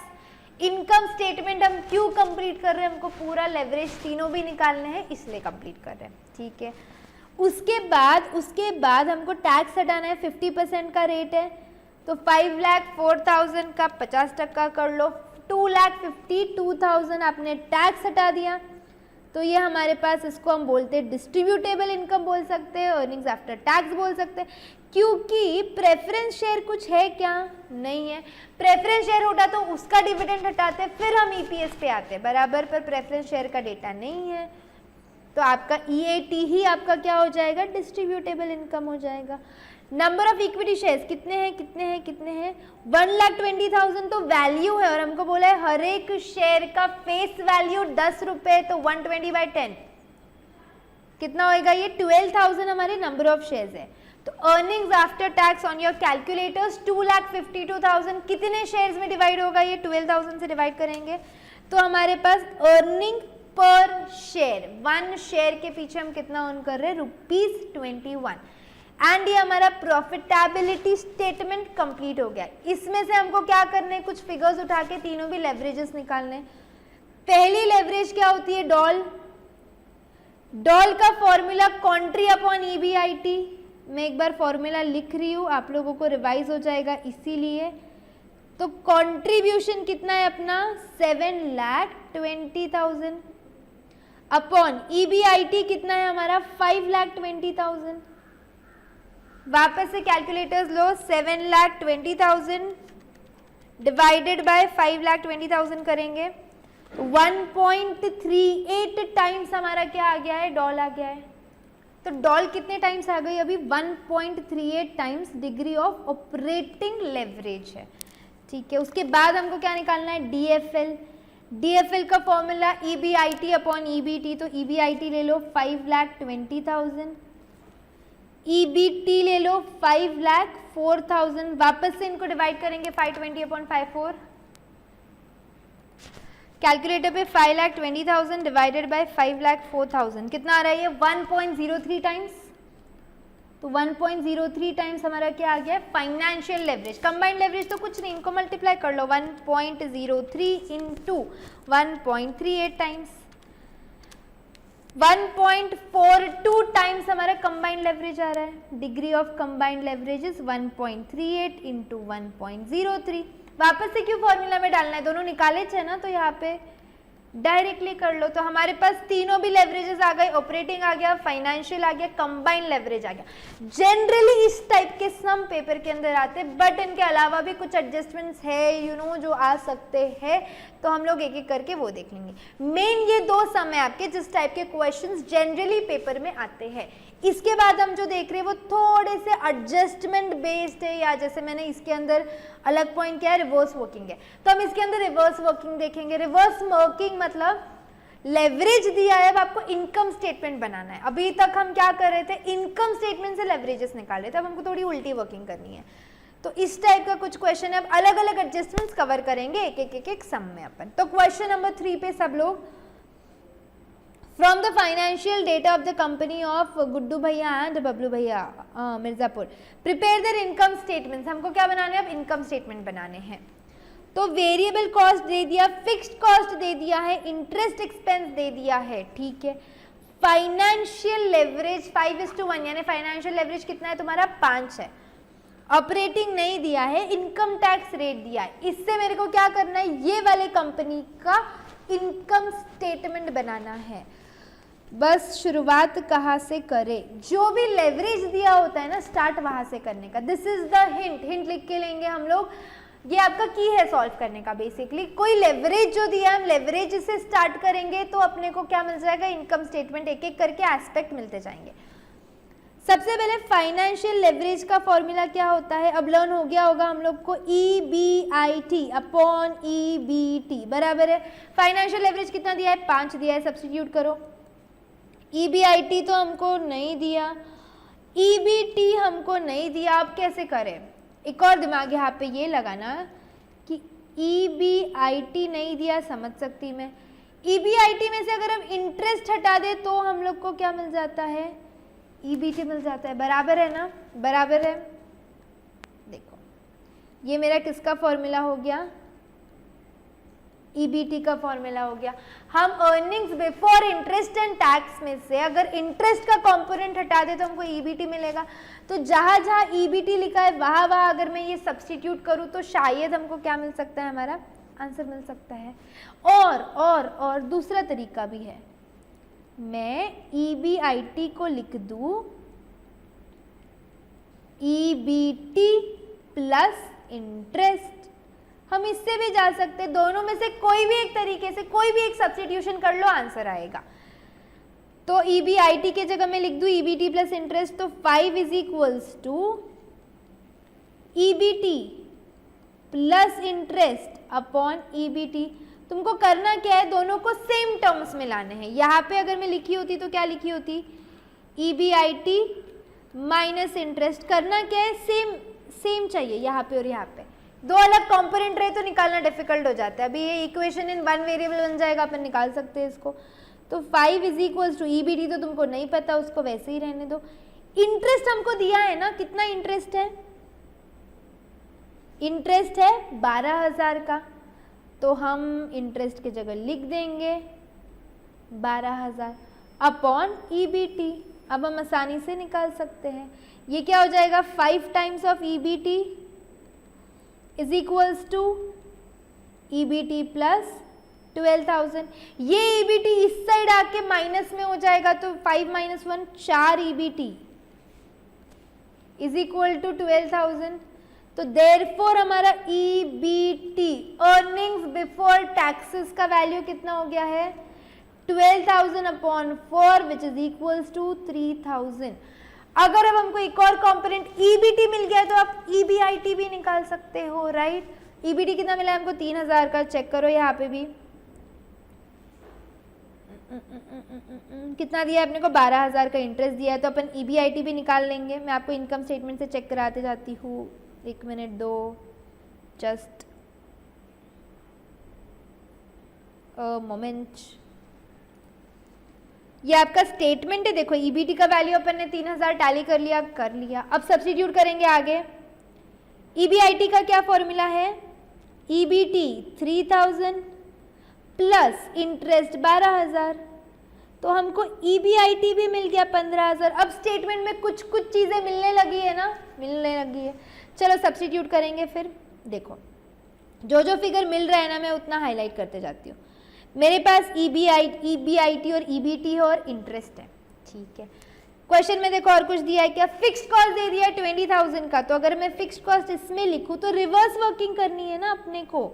यहाँ पे दिखाती हूँ, चलो एक बार मैं स्टेटमेंट लिख देती। सेल्स में से हटाएंगे हम वेरिएबल कॉस्ट, तो हमारे पास क्या आ रहा है कंट्रीब्यूशन में से हम हटाएंगे फिक्स्ड कॉस्ट, कंट्रीब्यूशन से क्या हटाएंगे हम फिक्स्ड कॉस्ट, तो क्या आएगा हमारे पास EBIT में से हम हटाएंगे इंटरेस्ट, तो आएगा EBT। इतना स्टेटमेंट में हमको क्या क्या दिया है, EBT का वैल्यू 3,000 अपन ने अभी फाइंड आउट किया है, इंटरेस्ट हमने माइनस किया होगा तो यहाँ पे वैल्यू 15,000, ये भी हमने ढूंढ लिया था राइट नाउ। फिक्स्ड कॉस्ट का वैल्यू कितना है 20,000, ये भी माइनस हुआ होगा ना कंट्रीब्यूशन में से, तो contri minus 20,000 gave you figure of 15,000, तो इन दोनों को ऐड करेंगे तो क्या मिल जाएगा हम लोगों को, कंट्रीब्यूशन मिल जाएगा। अब मेरे को वेरिएबल कॉस्ट भी दिया था शायद क्वेश्चन में, वेरिएबल कॉस्ट कितने का है देखो यहाँ पे दिखाती हूँ, 56,000 का वेरिएबल कॉस्ट है। तो कहा गया अपना, यहाँ पे सेल्स में से 56,000 माइनस हुआ होगा तब जाके कंट्रीब्यूशन मिला है 35,000 का, तो वापस इन दोनों को ऐड करेंगे।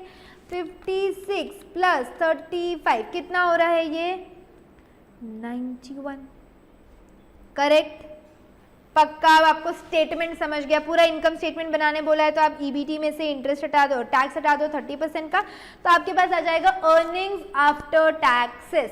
इज द कॉन्सेप्ट एकदम क्लियर नाउ, कोई प्रॉब्लम नहीं है। तो हमने क्या किया, ये वाले पार्ट में रिवर्स वर्किंग किया। फिर ये जो बबलू भैया वाली कंपनी है, क्या ये भी सेम रिवर्स वर्किंग है क्या? अब इसके अंदर मैंने आपको सिखाया है कि ऑपरेटिंग लेवरेज से स्टेटमेंट कैसे बनाना है।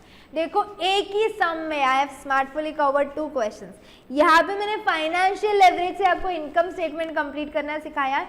अभी बबलू भैया वाले केस में क्या करेंगे अपन, हम लोग ऑपरेटिंग लेवरेज से पूरा स्टेटमेंट कंप्लीट करेंगे। सच्ची देखो यहाँ पे अब तुमको फिक्स कॉस्ट नहीं दिया है, वेरिएबल कॉस्ट भी नहीं दिया है, पर उसका परसेंटेज ऑफ सेल्स बोल दिया। सेल्स मिला तो वेरिएबल कॉस्ट मिलेगा। अच्छा, फिर इंटरेस्ट एक्सपेंस दे दिया है, ऑपरेटिंग दे दिया, इनकम टैक्स रेट दे दिया, एंड सेल्स का वैल्यू यहाँ पे दिया हुआ है। समझ गए? इसमें से देखो या तो ये पार्ट आएगा या तो ये पार्ट आएगा।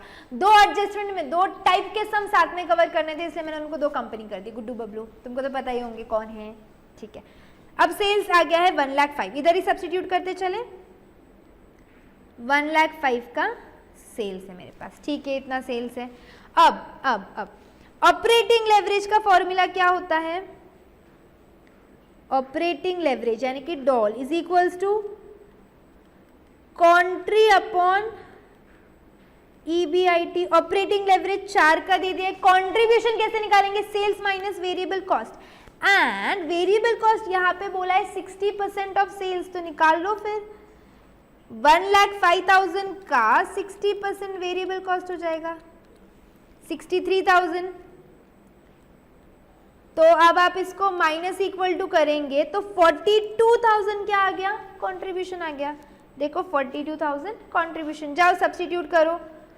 42,000 इज इक्वल टू EBIT, तो EBIT का वैल्यू निकाल लो। 42/4 कितना आ रहा है? 10,500। EBIT इज इक्वल्स टू 10,500, तो 10,500 यहाँ पे लिख देंगे हम। समझ गए हो 10,500? हाँ समझ गए हम ये। तो फिक्स्ड कॉस्ट कितना है? 42 में से माइनस करो तो balancing figure BF, balancing figure 31,500 आपका क्या हो गया है? फिक्स्ड कॉस्ट हो गया है। ठीक है, अब मैंने ऑपरेटिंग लेवरेज से इतना स्टेटमेंट तो कंप्लीट कर दिया है। आगे तुमको क्या है? देखो EBIT निकाल लिया था अपन ने। आगे क्या हमको दिया है? इनकम टैक्स रेट से पहले इंटरेस्ट एक्सपेंस 9,000 का दे दिया है। करेंगे सब्स्टिट्यूट तो 9,000 चले गए इसमें से, तो कितना बचा तुम्हारा EBT? 1,500। फिर टैक्स रेट 30% और आपका स्टेटमेंट हो गया है कंप्लीट। तो दो तरीके से हमने अलग अलग स्टेटमेंट बनाए। एक अपन ने फाइनेंशियल लेवरेज से इनकम स्टेटमेंट बनाना सीखा और दूसरा अपन ने ऑपरेटिंग लेवरेज से पूरा स्टेटमेंट बनाना सीखा है। इज द कॉन्सेप्ट क्लियर अभी अच्छे से? कोई प्रॉब्लम नहीं है? सम के अंदर समझ रहा है, झेप रहा है? देखो एक की दिए नीचे, in this question key to solve the problem is financial leverage and operating leverage, यानी financial leverage and operating leverage की हेल्प से आप क्या करोगे? ये वाले सम को सॉल्व करोगे। ठीक है, hello everyone, this is C Shruti Agarwal from Akash Agarwal classes. और आप लोगों का जो क्वेश्चन है कि what do I teach in CMA inter, वही आंसर करने आई हूँ। देखो CMA इंटर के अंदर दो ग्रुप्स होते हैं, ग्रुप 1 एंड ग्रुप 2। ग्रुप 1 के अंदर मेरा जो सब्जेक्ट है that is your paper number 8, जिसको बोलते हैं कॉस्ट अकाउंटिंग। ये वाला सब्जेक्ट ऑल माइन। उसके बाद ग्रुप 2 में आती है। ग्रुप 2 के अंदर मेरे तो एक पेपर 9 है। पेपर 9 एक्चुअली में operations management and strategic management ऐसा सब्जेक्ट है, वो OM एंड SM जिसको बोलते हैं। तो उसके अंदर ये OM वाला पार्ट मेरा है, operations management I am going to teach you all. And then talking about paper 10 whole 100 marks I am going to teach you, उसका नाम है कॉस्ट एंड मैनेजमेंट अकाउंटिंग। और उसके साथ फाइनेंशियल मैनेजमेंट भी रहता है। FM बोल के जो सब्जेक्ट है फाइनेंशियल मैनेजमेंट, ये भी रहता है। तो ये सारे सब्जेक्ट्स के लिए हम वापस से CMA इंटर में मिलने ही वाले हैं। देखो if you guys are connected with us Aakash Agarwal classes, CMA आप पक्के से बन के निकलोगे, मैं गारंटी ले रही हूँ। Yes, I am taking guarantee कि आप लोगों को CMA बनने से नो वन कैन स्टॉप। आप लोग अगर हमसे कनेक्टेड रहे, जो आपको बोले उतना फॉलो करे, तो आई am so sure about my course, because हमने ये कोर्स ही ऐसे डिजाइन किया है। सारे लूप होल्स, एस्पेक्ट सब कुछ कलेक्ट करके आपका इतना सिस्टमैटिकली डिजाइन कोर्स है, इतने क्वालिटी लेक्चर्स हैं। हम जो कुछ करवाते हैं आपको कहीं नहीं मिलेगा, no where. Yes, this is my word, कहीं ये सब करने नहीं मिलेगा, इसीलिए इतनी गारंटी है। बट मेरे गारंटी के पीछे का रीजन भी मैं आपको बताती हूँ। गारंटी के पीछे का रीजन ये है कि कोर्स में क्या क्या होता है, मतलब कैसे चलता है ये कोर्स। तो ये कोर्स में सबसे पहले एक मेन बुक होती है। कॉस्टिंग की मेन बुक को मैं बोलती हूँ शिखर, इसका नाम है शिखर। ये आपकी कॉस्टिंग की मेन बुक है। और आपकी वैसे ही FM की ये वाली मेन बुक है। आपको मैं एक छोटा सा ग्लिम्स दिखाती हूँ उसका। This is the Shikhar book, पूरी कलरफुल बुक है, क्लास वर्क अलग कलर से, होमवर्क अलग कलर से, तो डिफ्रेंशिएट करने में इजी होता है। और कलरफुल देख के हमको अच्छा तो लगता ही है, मजा भी आती है।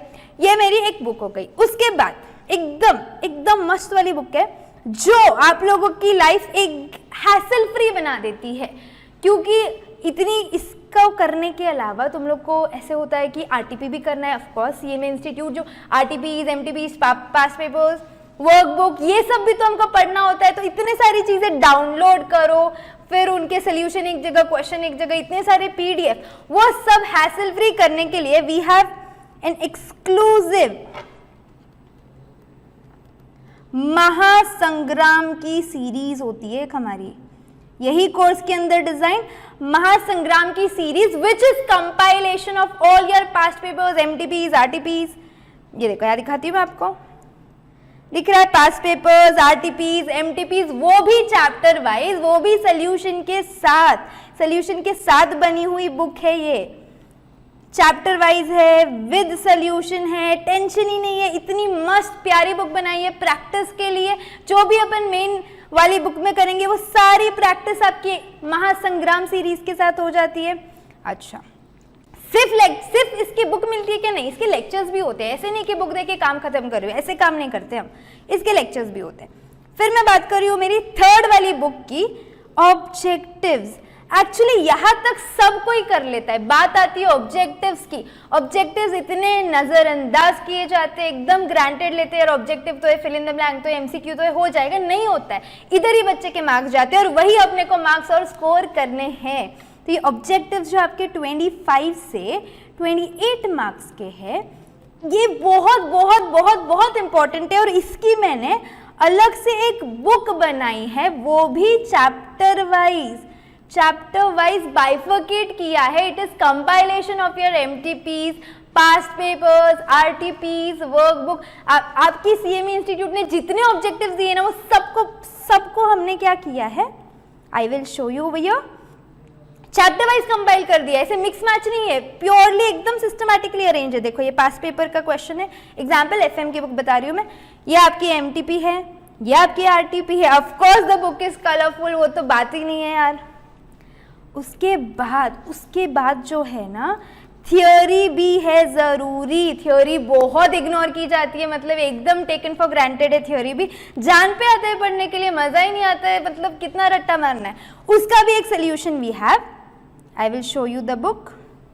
ये देखो, दिस इज योर कॉस्टिंग की थियरी, इस तरह से बनेगी, एकदम कलरफुल बनेगी, पढ़ने में इतना ज्यादा मजा आएगा कि जो थियरी वाले मार्क्स है ना अपने, वो मार्क्स भी नहीं जाएंगे सच्ची में। This is very important. यहाँ से ना बच्चा पढ़ता ही नहीं और अपने को उस पर और ध्यान देना है, क्योंकि हमको सिर्फ पास नहीं होना है यार, आप लोगों को स्कोर भी करना है। सिर्फ पासिंग अपना ऑब्जेक्टिव रहता ही नहीं है। ये जो ऑब्जेक्टिव्स की मैं बात कर रही या थियोरी की बात कर रही, इनकी सिर्फ बुक मिलेगी क्या? नहीं, इनके एक्सक्लूसिव लेक्चर्स होते हैं, एक्सक्लूसिव लेक्चर मिलेंगे। जैसे महासंग्राम की बुक अलग, उसके लिए अलग से लेक्चर्स मिलेंगे, वैसे ही आपके ऑब्जेक्टिव के एक्सक्लूसिव लेक्चर्स होते हैं, थियोरी के एक्सक्लूसिव लेक्चर्स होते हैं। इस वजह से यू कैन आराम से स्कोर, ये पूरे के पूरे पार्ट में अपन बहुत अच्छा स्कोर निकाल सकते हैं। वी वर्क ऑन एक्सक्लूसिव आपके मेन बुक के जैसे एक्सक्लूसिव लेक्चर्स, महासंग्राम के अलग, ऑब्जेक्टिव्स के अलग एंड थियोरी के अलग। लास्टली द मोस्ट इंपॉर्टेंट, एक एक्सक्लूसिव संजीवनी बुटी सीरीज, ये आप लोगों की ऑलरेडी CMA फाउंडेशन में जो चल रही है, वैसी ही CMA इंटर में भी चलती है। आप लोग लेक्चर की क्वालिटी के लिए CMA फाउंडेशन हो, CMA इंटर हो, यूट्यूब पे देख सकते हो कि कोर्स कैसे कंडक्ट कर रहे हैं। आप लोगों को खुद समझ आ जाएगा कि मैं इतनी श्योर क्यों कि आप लोग के मार्क्स आएंगे ही आएंगे, ये सब फॉलो करोगे तो। ये सीरीज देखो एकदम, मैं आपको बुक दिखाऊं क्या इसकी, चलो ये आपकी कॉस्टिंग की बुक है, कहाँ गई मेरी बुक, ये लो FM की बुक है, देखो दिस इज माय FM की बुक, एकदम विद सोल्यूशन बनी हुई है, क्वेश्चन आंसर, कलरफुल बुक है। जितने भी मतलब प्रॉब्लम क्या आती है ना, ये सीरीज का मोस्ट इंपॉर्टेंट पार्ट क्या है मैं आपको बताती हूँ कि हम लोग इतना सब तो पढ़ लेंगे एग्जाम के एक दिन पहले, क्योंकि अगर आप दोनों ग्रुप देते हो तो आपको एक भी दिन की छुट्टी नहीं, और अगर आप एक ग्रुप देते हो तो आपको एक दिन की छुट्टी आती है। उसमें इतना सब वापस कैसे रिवाइज करेंगे, इसीलिए पूरा सिलेबस, फॉर एग्जांपल मैंने भी आपको FM की बुक दिखाई, वो FM की फाइनेंशियल मैनेजमेंट की बुक में सिर्फ 50 सम्स में पूरा फाइनेंशियल मैनेजमेंट का रिविजन हो रहा है। एग्जैक्टली इस तरह से हम लोग रिविजन को बनाते हैं, ताकि आप एग्जाम के एक दिन पहले जो कुछ नेसेसरी है, एवरीथिंग इज कवर्ड इन इतना कम number of sums, so that आपका रिविजन एकदम अच्छे से हो जाएगा। This is the reason I am so sure. And आपके जो टेस्ट सीरीज चलते ही है चैप्टर वाइज, वो भी 50 के ऊपर 50+ टेस्ट सीरीज होते हैं और मॉक टेस्ट पेपर्स अलग, क्विज शो अलग, क्योंकि थोड़ा सा हम लोग को फन वे में भी पढ़ना होता है, मोटिवेशन गाइडेंस, फिर स्टडी शेड्यूल, कैसे पढ़ना है, क्या पढ़ना है, कब पढ़ना है, वो सब का आप टेंशन मत लो। एकदम एक्सक्लूसिवली सीएमए का कोर्स डिजाइंड है। दैट इज व्हाई वी से थिंक सीएमए, थिंक आकाश अग्रवाल क्लासेस। आप लोगों को सीएमए बनने से कोई नहीं रोक सकता if you are following all this. ये कोर्स आप लोगों के लिए बनाया ही ऐसा है, ठीक है। Okay, see you all, bye bye. अच्छा, नेक्स्ट क्वेश्चन पे, the net sale of Munna limited, ऐसा लग रहा है मिर्जापुर में बैठे हैं, is 30 crores, earnings before interest and tax of the companies as a percentage of net sale is 12%। अच्छा, तो EBIT हम लोगों को परसेंट में दे दिया है, ठीक है। सेल कितना दिया, 30 crores, earning before interest and taxes 12%, तो 30 crore का 12% कर लो, 3.6 crores, ठीक है। Capital employed comprises of 10 crores of equity. पहली बात, कैपिटल एम्प्लॉयड, ये वर्ड का मतलब क्या होता है? कैपिटल एम्प्लॉयड मतलब वो कंपनी में का कैपिटल स्ट्रक्चर क्या है, उसके पास कितना इक्विटी, कितना डेट है। 10 crores का इक्विटी है, 2 crores का 13% क्यूमुलेटिव प्रेफरेंस शेयर कैपिटल है एंड 6 crore का डिबेंचर्स है, ठीक है। इनकम टैक्स रेट दे दिया है हम लोगों को 40%। Calculate the return on equity for the company and indicate its segment due to the presence of preference share capital and borrow. अरे बाप, क्या बोल रहा है क्वेश्चन, बता रही हूँ। सबसे पहले रिटर्न ऑन इक्विटी, मैंने आपको बोला था कुछ तो मिसलेनियस फॉर्मूलाज आएंगे इसके अंदर, ठीक है। ये अभी आपको मिसलेनियस लग रहे हैं, once you are done with the whole FM ना, फिर लिंकिंग समझेगी, क्योंकि रेशियो के अंदर ये कई बार फॉर्मूले यूज होते हैं, ठीक है।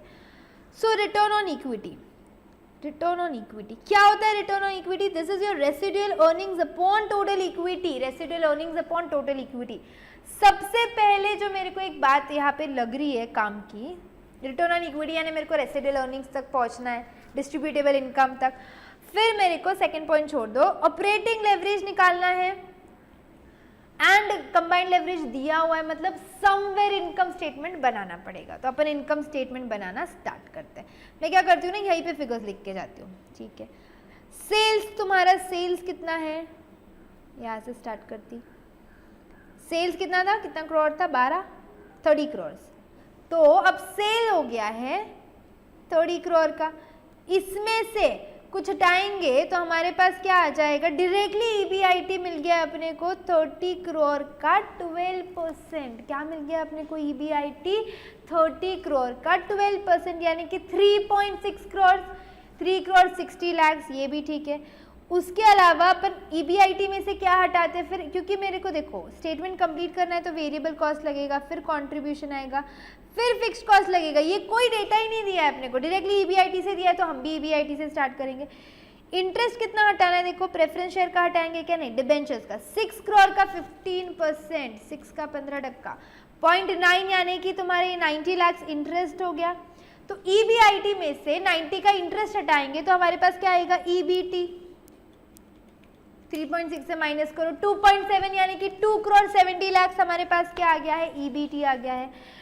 टैक्स दिया है कि अपने को इनकम टैक्स रेट इज 40%, तो अर्निंग्स बिफोर टैक्स में से हम क्या करेंगे, 40% हटाएंगे, तो 270 का 40% कितना आने वाला है, ये 2.7 का 40% 1.08 यानी कि 1 crore 8 lakh आ गया है। कैलसी टू कैलसी फटाफट चेक करेंगे, सिंपल है, आ गया।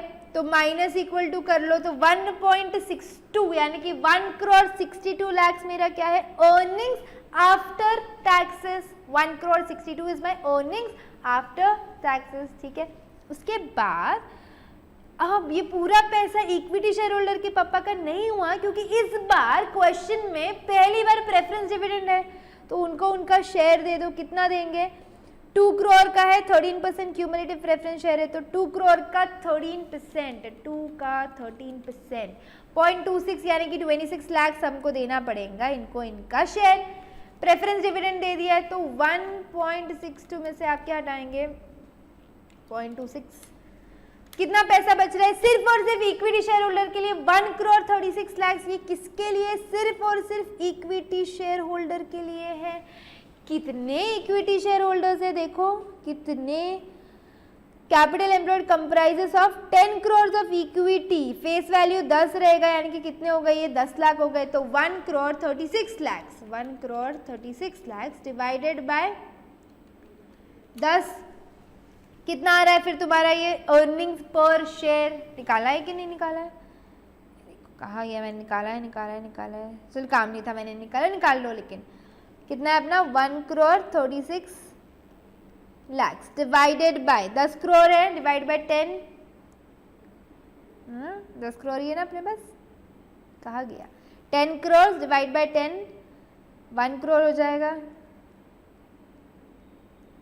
कितना आ रहा है फिर? ये 1.36 EPS है। ठीक है, पता नहीं काम है नहीं, हमने निकाल के तो उसको रख दिया है।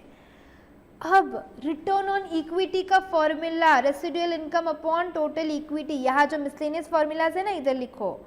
रिटर्न ऑन इक्विटी क्या है? Residual income upon total equity. तो रेसिडुअल इनकम कितनी आई अपनी? 1 करोड़ 36 लाख। टोटल इक्विटी कितनी है? टोटल इक्विटी तुम्हारे पास 10 करोड़ की इक्विटी है ना, तो 1 करोड़ 36 लाख अपॉन 10 करोड़ कितना हो रहा है फिर? ये 136, 1 करोड़ 36 लाख अपॉन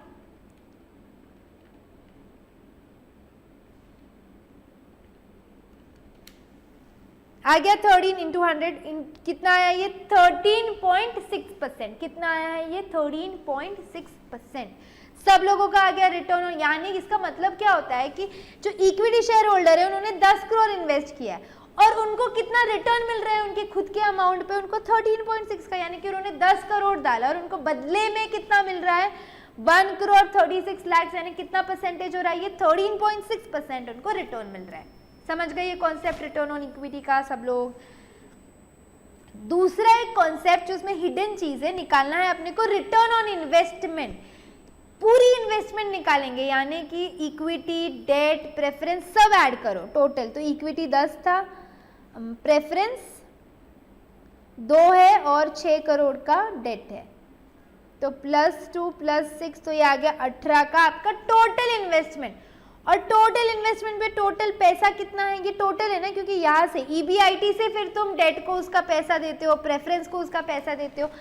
ये 360 का ले लो फिगर, तो ये 360 का ले लिया। 3 करोड़ 60 अपॉन 18 लाख कितना आ रहा है फिर रिटर्न ऑन इन्वेस्टमेंट? 20%। कितना आ रहा है रिटर्न ऑन इन्वेस्टमेंट हमारा? 20%। यही आपका पहला क्वेश्चन। देखो क्या पूछ रहा है, calculate the return on equity for the company and indicate its segment due to the presence of preference share capital and borrowing, यानी कि रिटर्न ऑन इक्विटी निकाल लिया हमने। उसके आगे हमको क्या बोला है? Calculate the operating leverage. अगर कंबाइंड लेवरेज 3 दे दिया है तुमको, कंबाइंड लेवरेज 3 दे दिया है, ऑपरेटिंग लेवरेज का फॉर्मूला में कंट्रीब्यूशन लगता है, कंट्रीब्यूशन हमारे पास नहीं है, सेल्स हमारे पास नहीं है, कंबाइंड है, तो हम फाइनेंशियल लेवरेज निकाल सकते हैं। तो फाइनेंशियल लेवरेज हम कैसे निकालेंगे? EBIT upon EBT। तो मेरा EBIT कितना है? EBIT 360, EBT 270 है, कुछ और भी है मेरे को ऐसे लग रहा है। देखो आई will show you what is this adjustment, important है जिसके लिए सम लिया यहाँ पर। जब भी क्वेश्चन में प्रेफरेंस डिविडेंड होता है, तो फाइनेंशियल लेवरेज का थोड़ा फॉर्मूला चेंज हो जाता है। क्यों चेंज हो जाता है? देखो, earning before interest and tax का कोई प्रॉब्लम नहीं है, ये अर्निंग्स बिफोर टैक्स है। मतलब कि जो प्रेफरेंस डिविडेंड को तुम जो बाद में पैसा दे रहे हैं ना, वो भी निकाल के रखो। तो ठीक है, तो ये मेरा 3 करोड़ 60 एज इट इज लिख दिया मैंने। ये कहाँ से निकाला मैंने? इसमें से सिर्फ इंटरेस्ट हटा दिया है। हाँ, इंटरेस्ट हटा दिया है। उसके बाद प्रेफरेंस डिविडेंड भी हटाना है। फॉर्मूला क्या बनता है? EBIT upon EBT minus preference dividend. पर ये जो प्रेफरेंस डिविडेंड है ना, ये टैक्स के बाद का फिगर है, इसको अपने को टैक्स से पहले लेके जाना है। क्यों लेके जाना है? क्यों लेके जाना है? क्योंकि सब सेम ग्राउंड्स पे चाहिए। इन शॉर्ट आप याद रखेंगे कि जब भी प्रेफरेंस डिविडेंड माइनस करेंगे ना तो वो कैसे निकालेंगे अपन? Before tax. बिफोर टैक्स का preference dividend 1 minus tax rate. तो आपके पास EBIT है, EBT है, प्रेफरेंस डिविडेंड कितना है पहले का? 26 लाख। तो 26 लाख को डिवाइड करेंगे, टैक्स रेट कितना है हमारे पास? 40% है, तो 1 माइनस 0.4 यहाँ पे करती हूँ मैं, तो 26 लाख 1 माइनस टैक्स रेट करने का। क्यों कर रहे हैं अपन ये? क्योंकि अपने को प्रेफरेंस डिविडेंड को भी बिफोर टैक्स, क्योंकि ये सारे फिगर्स बिफोर टैक्स है इसीलिए। तो 26 लाख डिवाइडेड बाय 0.6 कितना आ रहा है? 43,33,000। यानी कि अगर टैक्स से पहले ये फिगर होता, देखो ये प्रेफरेंस डिविडेंड कहाँ है? टैक्स के बाद है। अगर ये फिगर टैक्स से पहले होता तो कितना होता? 43,33,333। फिर इसमें से तुम 40% का टैक्स हटा दो, इसमें से फिर मैं 40% का टैक्स हटाऊंगी तो क्या फिगर आएगा? 26। क्यों पहले लेके जाना पड़ रहा है? क्योंकि हर फिगर EBIT EBT सब टैक्स से पहले है ना, तो ये प्रेफरेंस डिविडेंड को भी बैलेंस करने के लिए पहले लेके जाना पड़ता है। तो कैसे पहले लेके जाते हैं? 1 माइनस टैक्स रेट से। तो ये आ गया 43,33,333। करेक्ट कर दिया मैंने। तो 2 करोड़ 70 में से 43 हटा दो तो क्या फिगर आएगा हमारे पास? 2 करोड़ 26,66,667। अब निकाल लो कितना टाइम चाहिए फटाफट से। This figure on your calculators कितना आ रहा है?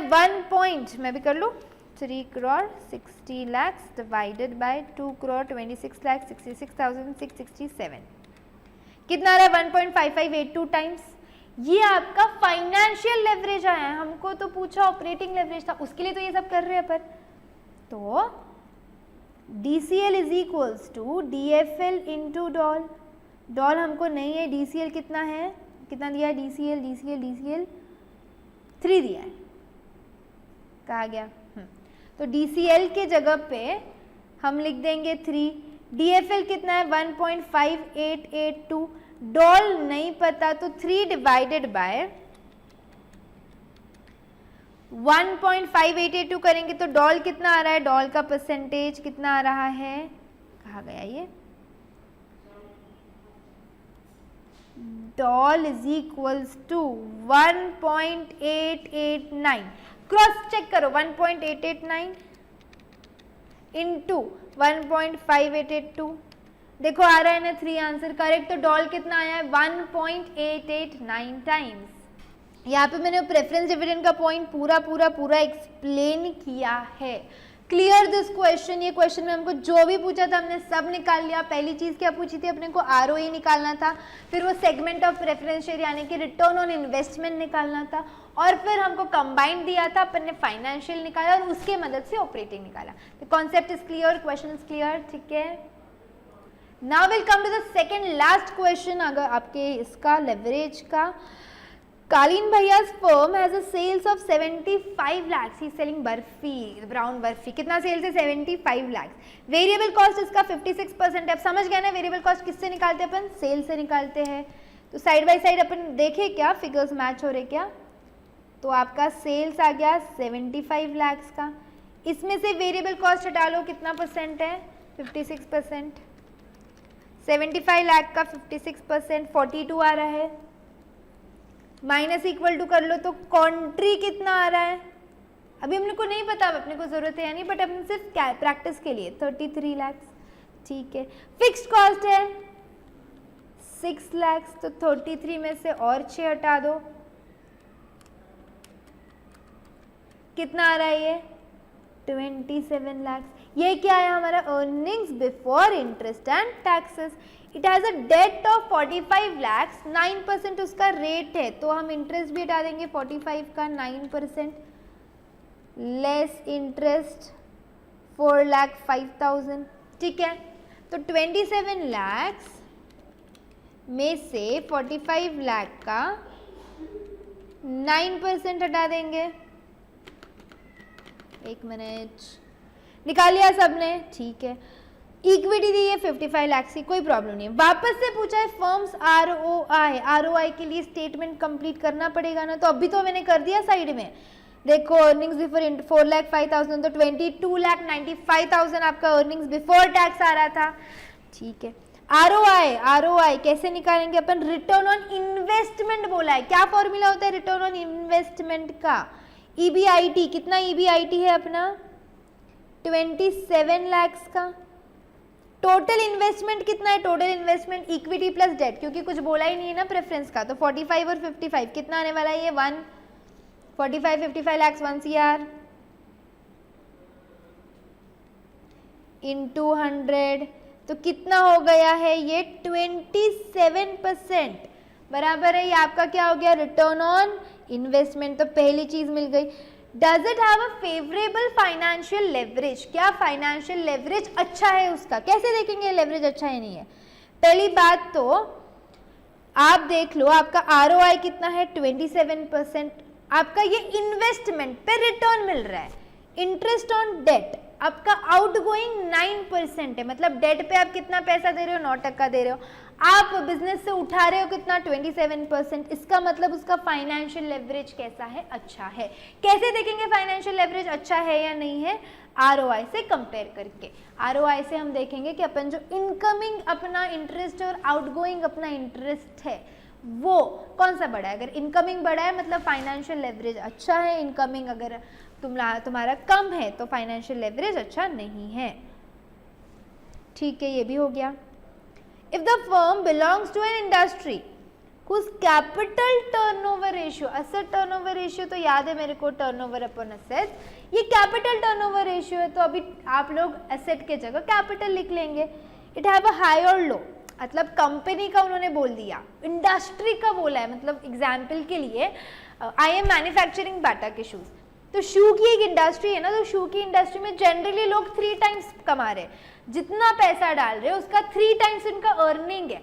तो मेरी इंडिविजुअल बाटा की भी तो देखेंगे कितनी अर्निंग है, कंपेयर करेंगे इंडस्ट्री से। तो चलो इंडस्ट्री से कंपेयर करने के लिए खुद का निकाल लो। तो कैपिटल टर्नओवर क्या फॉर्मूला होता है, टर्नओवर अपॉन कैपिटल। ये देखो सेल्स वैसे ही रखो, सिर्फ टोटल एसेट को ये करना था, कैपिटल टर्नओवर रेशियो। कैसे करेंगे, ऊपर तो तुम्हारा सेल्स या टर्नओवर ही रहेगा, नीचे आ जाएगा कैपिटल। तो खुद का सेल्स कितना है 75 लाख, खुद के कैपिटल कितने हैं 1 CR, तो 0.75 टाइम्स, यानी हम जितना इन्वेस्ट कर रहे हैं हम उतना भी अर्न नहीं कर पा रहे। ची क्या गोल खिला रहे हो यार। कंपनी तुम्हारी इंडस्ट्री देखो 3 टाइम्स, यानी कि वो 1 रुपी इन्वेस्ट कर रही तो वो 3 रुपीज बिजनेस में से निकाल रही है, और तुम निकम्मे लोग, मतलब ये कालीन भैया का फर्म 1 CR इन्वेस्ट कर रहा है और कितना पैसा निकाल रहा है, कितना सेल्स कर रहा है, बस 75 लाख का। तो अच्छा है या बुरा है भाई, याद है। So which is very low as compare to industry average of 3। Industry जहाँ पे 3 का एवरेज दे रहा है, तुम्हारी कंपनी कितना कर रही है 0.75। ये रेशियोज बहुत इंपॉर्टेंट होते हैं in fact investor point of view से भी, क्योंकि ये सारे रेशियो पब्लिश्ड होते हैं। आपको मैं दिखाऊंगी धीरे धीरे कैसे हम लोग कोई भी कंपनी के सारे रेशियोज ऑनलाइन चेक कर सकते हैं, विल सी दैट। तो ये जो सब कुछ है पब्लिश होता है, फिर अगर मेरे को इन्वेस्ट करना, मैं देखूंगी यार इसका सेल बहुत ही कम है, अच्छा नहीं परफॉर्म कर रही है, बराबर है, ठीक है। ये पॉइंट भी हमने देख लिया। Where are the operating financial and combined leverage of the firm, तो निकाल लो ना operating financial and combined leverage, बड़ी बात थोड़ी है। ऑपरेटिंग लेवरेज कैसे निकालते हैं, कॉन्ट्रीब्यूशन अपॉन ईबीआईटी। तो कॉन्ट्री कितना है, कॉन्ट्री 33, ईबीआईटी 27, तो 33 डिवाइड बाई 27 कर लो, कितना आ रहा है 1.22 टाइम्स, तो 1.22 टाइम्स, ठीक है। Financial leverage EBIT upon EBT, तो 27 अपॉन 2295, कितना आ रहा है 1.17, तो इसको अप्रॉक्स करके 1.18 कर दिया, और इन दोनों को मल्टीप्लाई करेंगे तो हमको मिल जाएगा कंबाइंड लेवरेज 1.435 या 1.44 कर लो उसको अप्रॉक्सीमेटली। तो हमको तीनों भी लेवरेज निकालते आ गए, अब तो अच्छे से आ गए हमको लेवरेज निकालना, प्रॉब्लम ही नहीं है, ठीक है। इफ इंपॉर्टेंट है, एग्जाम में आ सकता है ये वाला भी और ये वाला भी। If the sales is increased by 10%, अब आपका सेल पहले 75 लाख था, अब सेल कितने से बढ़ गया है 10% से बढ़ गया है, तो ईबीआईटी कितने से बढ़ेगा। तो मैम क्या हम इसको पूरा कैलकुलेट करें क्या, मतलब सेल्स को 10% से बढ़ाओ, एक और कॉलम करो, फिर वेरिएबल कॉस्ट भी तो बढ़ेगा, फिक्स्ड नहीं बढ़ेगा, वो सब करना है क्या? नहीं, we have a shortcut over your. देखो operating leverage is 1.22 times of sales बराबर है, तो अगर आपका सेल 10% से बढ़ रहा है तो आपका लेवरेज आपका EBIT कितने से बढ़ेगा? ऑपरेटिंग लेवरेज कितना है? 1.22, तो 1.22 का 10 कर लो, कितना हो जाएगा ये? 12.2%। क्यों? क्योंकि ऑपरेटिंग लेवरेज सेल्स और EBIT का ही तो रिलेशन देता है हम लोगों को। तो अगर आपका ऑपरेटिंग लेवरेज कितना है? 1.22, सेल इज इंक्रीज्ड बाय 10%, तो ऑपरेटिंग लेवरेज से आप क्या कर लेंगे? मल्टीप्लाई कर लेंगे, तो आपको मिल जाएगा कितने से अपना बढ़ेगा फिर? EBIT 12.2% से। समझ गए हो शॉर्टकट? नेक्स्ट,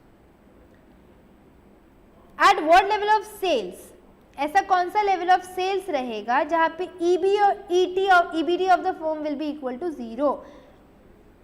इसके लिए भी शॉर्टकट है। EBT कितना चाहिए तुमको? 0 चाहिए। तो एक काम कर लो, कभी भी EBT 0 करना है, कभी भी EBT 0 करना है तो फॉर्मूला होता है आपका 100 अपॉन कंबाइंड लेवरेज। क्या करोगे? 100 अपॉन 1.44 करेंगे सब लोग। 100 डिवाइडेड बाय 1.44 कितना आ रहा है? ये 69%। यानी कि आपका सेल्स जो है ना वो 69.44% से कम हो गया, तो आपका EBT क्या हो जाएगा? 0। क्या हो जाएगा? EBT 0। चौथा क्या दिया है? अगर सेल्स का परसेंटेज इंक्रीज दिया हुआ है और हमको पूछा है कि EBIT का परसेंटेज इंक्रीज कितना होगा, तो कैसे फाइंड आउट करेंगे अपन? अपडॉल इनटू सेल कितने से बढ़ रहा है? Percentage increase of sales. सीधा सीधा सेल्स 10% से बढ़ रहा है तो डॉल से कर लो। उसके बाद दूसरी चीज क्या देखी मैंने?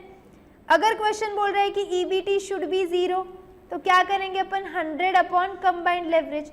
जो भी परसेंटेज आएगा तुमको इतने % से तुम्हारा सेल्स को ड्रॉप करना है, तब जाके क्या हो जाएगा? हमारा EBT 0 हो जाएगा। ठीक है, उसके बाद एक और चीज पूछी है ना अपने को, last part, EBIT increases by 20%। अब EBIT 20% से बढ़ रहा है तो EBT कितने से बढ़ेगा? सेम। अब फाइनेंशियल लेवरेज के साथ करने का, क्योंकि EBIT और EBT का रिलेशन किधर है? फाइनेंशियल में है। अच्छा हाँ, ये नए सेल्स तो निकाल दो, कितने होंगे? 75 लाख। 75 लाख में से 69.44% हटा दो तो 22,92,000 अगर अपना सेल रहा तो EBT हो जाएगा 0। ठीक है, नेक्स्ट क्या पूछा है? फाइनेंशियल लेवरेज कितना है? 1.18 टाइम्स है, बराबर है। अगर आपका EBIT 20% से बढ़ रहा है तो 1.18 इंटू 20% कितना होएगा? ये 23.6% से आपका EBT बढ़ेगा। ये भी लिख के लो यहाँ पे। अगर EBIT का परसेंटेज इंक्रीज दिया है और फिर पूछ रहे हैं कि EBT का परसेंटेज इंक्रीज कितना है, कैसे निकालेंगे अपन? फाइनेंशियल लेवरेज इनटू ये वाला %। क्लियर? ये सब लिख के लेंगे आप लोग फटाफट से। पूरी समरी है ना, फिर हर एक सम के अंदर जो एडजस्टमेंट है उसकी वर्किंग अपन ने यहाँ लिख ली। डन? पक्का? सम भी क्लियर हो गया है अभी? श्योर? ठीक है। The last sum of your leverage का chapter. Lala Limited currently has an equity share capital of 10 lakhs consisting of 1 lakh equity, यानी 10 रुपए का हो गया।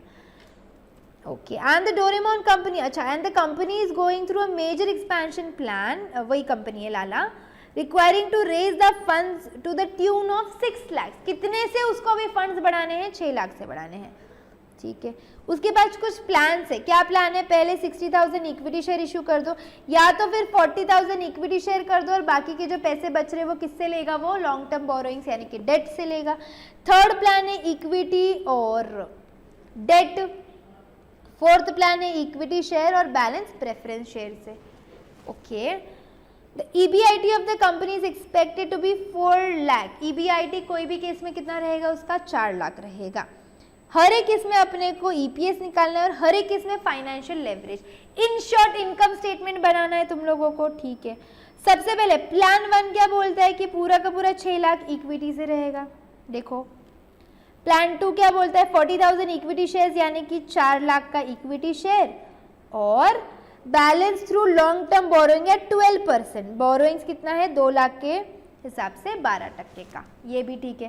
थर्ड प्लान 30 इक्विटी और 30 डिबेंचर्स है 9% में, तो वो लिख लो 30 यानी कि 3 लाख इक्विटी है और 9% डिबेंचर के 3 लाख है। ओके।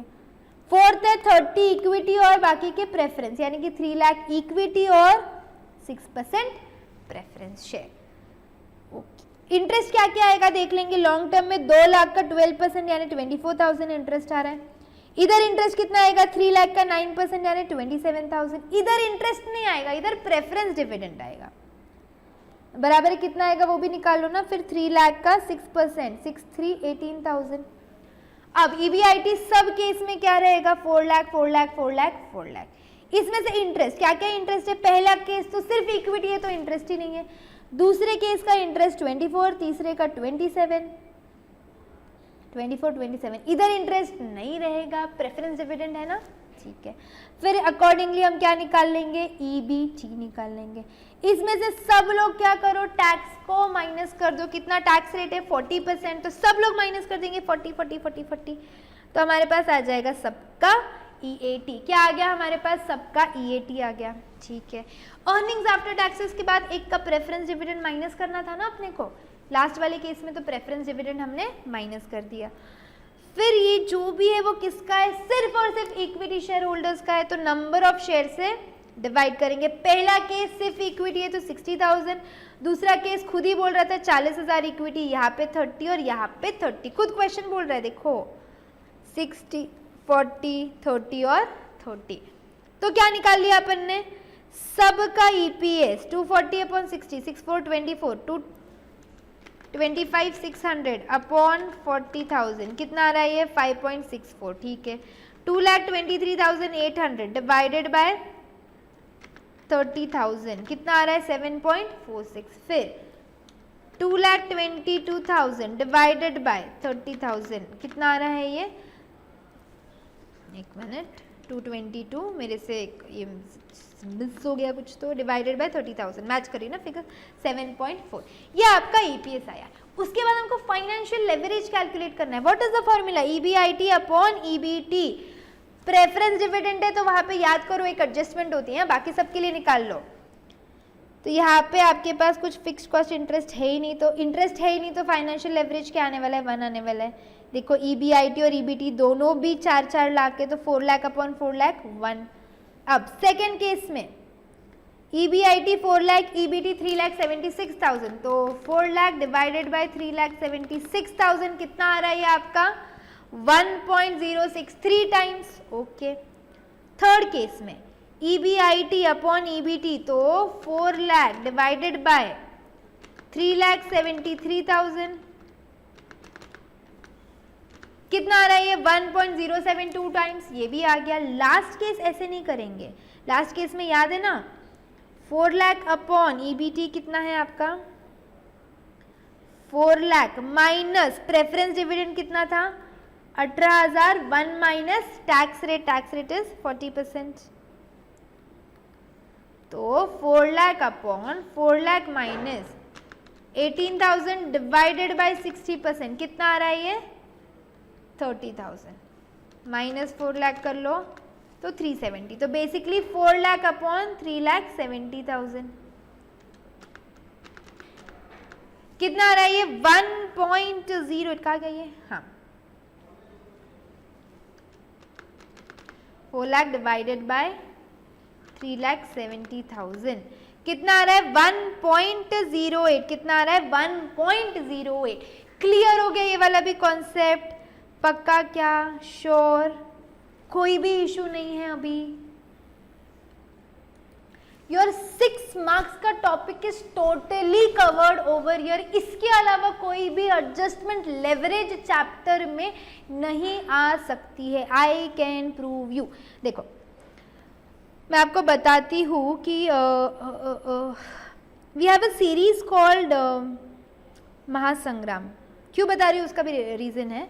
देखो ये तो क्लास की मेन बुक होती है, मैं जो मेन कोर्स की बात कर रही हूँ, मेन कोर्स में ना I give one main book, ये जो क्लास में हम लोग इसको सॉल्व करते हैं, पूरी थ्योरी है, इसके अंदर क्वेश्चंस हैं, बराबर है। उसके बाद एक सीरीज है, ये जो है ना देखो CMA इंटर फाइनेंशियल मैनेजमेंट की सीरीज है जिसका नाम है महासंग्राम। इसके अंदर होता क्या है ना, दिस इज बेसिकली कंपाइलेशन, ये कंपाइलेशन है, किसका कंपाइलेशन है, ये सारे के सारे पास्ट पेपर्स डाले हैं इसके अंदर, आपके MTPs डाले हैं, वर्कबुक डाले हैं, मॉड्यूल भी डाला है, and this theme is given only and only by Akash sir. देखो उन्हीं का आइडिया था ये, he has come up with the idea कि ना सारे क्वेश्चंस, बच्चों का प्रॉब्लम क्या आता है ना, he has noticed it, उनको बहुत बुरा लगता है, तुम लोग ऐसे तकलीफ में होते हो तो कि प्रॉब्लम आती है, तुम लोग को MTPs डाउनलोड करो, RTPs डाउनलोड करो, वर्कबुक डाउनलोड करो, मॉड्यूल डाउनलोड करो,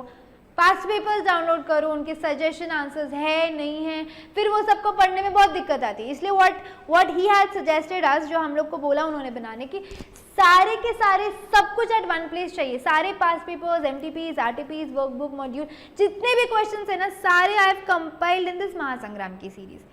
देखो सब कुछ पास्ट पेपर, RTP, MTP सब सेपरेटली और सब चैप्टर वाइज कर दिया, मतलब लेवरेज का तुमको बुक बता दी हूँ ना मैं, लेवरेज के सारे MTP एक साथ, सारे पास्ट पेपर एक साथ, सारे RTP एक साथ। Of course many thanks to sir, उनका वो आइडिया आया है, इसीलिए तुम लोग को इतना बेनिफिट मिलने वाला है उसका। I show you the book, क्या देखो विद सोल्यूशन वाली बुक है, और ये हाँ सिर्फ क्वेश्चन नहीं डाले, जैसे ये लेवरेज का महासंग्राम में बताती हूँ मैं। लेवरेज के महासंग्राम में पहले पास्ट पेपर का सेक्शन आ जाता है, देखो फिर ये पास्ट पेपर का क्वेश्चन है, इस टाइप का हमने कुछ किया है क्या, शेयर कैपिटल, बैलेंस शीट है, टोटल एसेट टर्नओवर रेशियो है, हाँ यार ऐसा क्वेश्चन किया है ना आज अपन ने, 6 मार्क के लिए क्वेश्चन है, देखो 6 मार्क्स के लिए क्वेश्चन आपके पास्ट पेपर में आया हुआ है, विद सोल्यूशन दिया है, ये वाला क्वेश्चन दिख रहा है। उसके बाद सेकेंड क्वेश्चन देखो, सेल्स वेरिएबल कॉस्ट, पूरा स्टेटमेंट बना के दिया है। क्या पूछा है इसके अंदर, by what percentage will the taxable income increase, अगर EBIT बढ़ रहा है तो EBT कितना बढ़ेगा, फाइनेंशियल, देखो अपन अब भी सीखे ये लास्ट सम में फाइनेंशियल लेवरेज से मल्टीप्लाई करने का concept of operating leverage, by what percentage EBIT will increase, अगर 10% सेल बढ़ रहा है तो क्या करेंगे अपन, ऑपरेटिंग लेवरेज से वो 10 को मल्टीप्लाई कर देंगे, अभी तो किया अपन ने ऐसा सम, ये भी आपके पास पेपर में आया हुआ है। उसके बाद सीधा सीधा क्वेश्चन दिया है बॉटल्स वाला, अरे ये टाइप का भी क्वेश्चन किया ना अपन ने बॉटल्स का, तीनों भी लेवरेज निकालना था, 5 मार्क के लिए वो सम था। और कोई क्वेश्चन आके गया इधर, हाँ ये देखो यहाँ पे भी आपको पूरी बैलेंस शीट दी है, आपको फिक्स्ड कॉस्ट दे दिया है, वेरिएबल ऑपरेटिंग कॉस्ट का रेशियो दे दिया है, टोटल एसेट टर्नओवर रेशियो, इस टाइप का भी सम अपन ने कर लिया है, EPS निकालना भी सीख लिया अपन ने, करेक्ट। 6 मार्क का रिसेंट में December 19 में आया हुआ क्वेश्चन है, ये दिख रहा है आप लोग को, देखो अच्छे से देख लो, करेक्ट, विद सोल्यूशन, हर क्वेश्चन विद सोल्यूशन है। उसके बाद ये MTPs है आपके, ये देखो ये अभी अपन ने किया, 3 टाइप के अपने को 3 कंपनीज दिए थे उसका, या 3 प्लान दिए थे उसका अपन ने लेवरेज निकाला था, उस टाइप का सम है ये, बराबर है। ये भी सेम टाइम एग्जैक्टली ऊपर वाला क्वेश्चन, या अभी अपन ने जो नहीं किया 3-4 प्लान दिए थे उस टाइप का क्वेश्चन का सम है ये MTP के क्वेश्चन से आपके, देखो फिर MTP खत्म होगा, फिर ये देखो सारे MTPs कवर्ड है, सारे सब कुछ, everything is covered over here.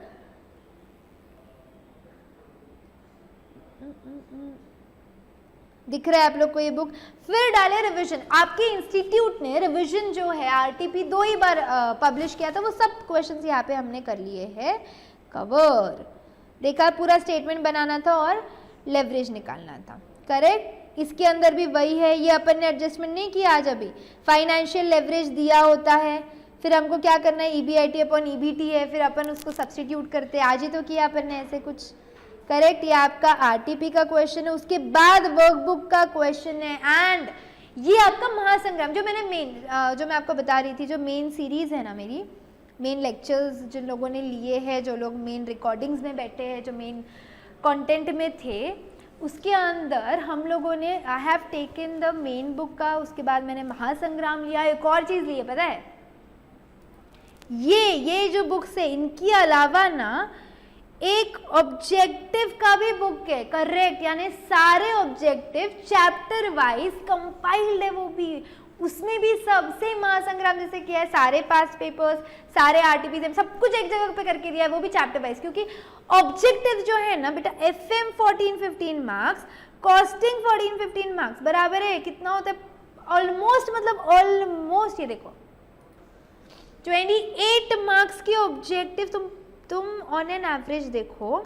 अभी तो जो नया सीरीज आया था उसमें तो बहुत ज़्यादा ऑब्जेक्टिव्स थे, तो आपके पूरे 14 मार्क्स के कंपलसरी ऑब्जेक्टिव्स FM के, उसके लिए भी मैंने एक बुक बना के दी इन लोग को, ऑब्जेक्टिव्स की बुक बना के दी, उनके लेक्चर्स भी, हाँ ऐसे ऐसे लेक्चर्स हुए, उनके ऑब्जेक्टिव डिस्कस किए हैं। ऑब्जेक्टिव का बुक बताऊँ आपको मैं, ये देखो फॉर एग्जाम्पल ये लेवरेज के ऑब्जेक्टिव्स है, पास्ट पेपर पे है पहले अपन EBIT दिया है, फिक्स्ड एसेट दिया है, सेल दिया है, और आप लोगों को वेरिएबल कॉस्ट दिया है, तो ऑपरेटिंग लेवरेज निकाल के दिखाओ, ये सब सॉल्व करके दिया है, मेन लेक्चर्स के साथ किया है। बट ये MTPs एक जगह पे सारे देखो कंपाइल करके दिए with solution, this is the objective book which I have given over them. ये आपके वर्कबुक, ये आपके जो बिट MCQs इंस्टीट्यूट इशू करती है, फिर ये कंपाइलर, फिर ये ट्रू और फॉल्स है, सारे एक जगह, पूरे ऑब्जेक्टिव की चेकबुक बना दी इन लोग को। तो आप सोच रहे हो क्या क्या मिला है मेन लेक्चर्स के अंदर।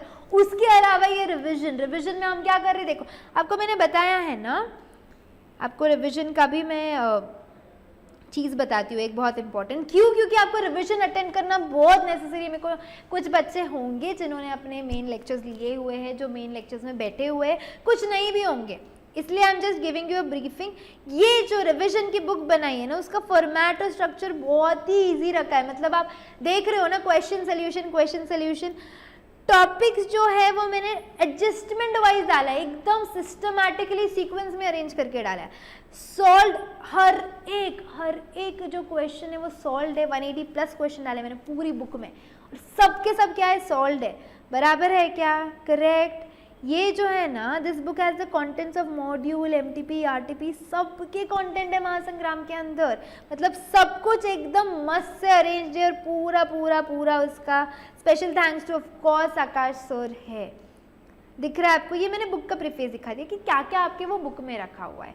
ये महासंग्राम की बात कर रही हूँ मैं, जिसके अंदर सब कंपाइलेशन है। तो अभी आपने इसके अंदर से, मेरा टॉपिक क्या था महासंग्राम पे आने का, एक्चुअली हम टॉपिक से इधर हुए हैं, मेरा टॉपिक ये था कि जो 7 क्वेश्चन अपन ने किए, क्या ये 7 क्वेश्चन के बेसिस पे आपको महासंग्राम का सब सॉल्व करते आ रहा है क्या, आ रहा है ना, सारे एडजस्टमेंट कवर कर लिए, करेक्ट है, समझ रहे हो रिवीजन सीरीज का इंपॉर्टेंट थोड़ा सा, और क्या बोलते हैं 7 सम में 21 सम का पूरा फ्लेवर खत्म हो गया, सारे अपने एडजस्टमेंट्स कवर हो गए। ये देखो रेशियो एनालिसिस का ये महासंग्राम है, जैसे पास्ट पेपर सारे एक साथ कर दिए, दिख रहे हैं आप लोग को, कहाँ गया रे मेरा बुक, हाँ, रेशियो एनालिसिस का महासंग्राम, ये पास्ट पेपर के क्वेश्चन विद सॉल्यूशन डाले हुए हैं, और क्या चाहिए तुम लोग को मार्क्स स्कोर करने के लिए, ठीक है। सो अपना लेवरेज टॉपिक अच्छे से हो गया है, बराबर है। लेवरेज टॉपिक का के बाद हम नेक्स्ट टॉपिक स्टार्ट करेंगे, cost of capital, which will be done in the next session. Till then ये चैप्टर का ये कॉन्सेप्ट अच्छे से रिवाइज करो, जितना इंपॉर्टेंट था मैंने सब लिखवा दिया है आपको, राइट। तो ये सब एक बार आप रिवाइज कर लेंगे, and see you in the next session, bye bye.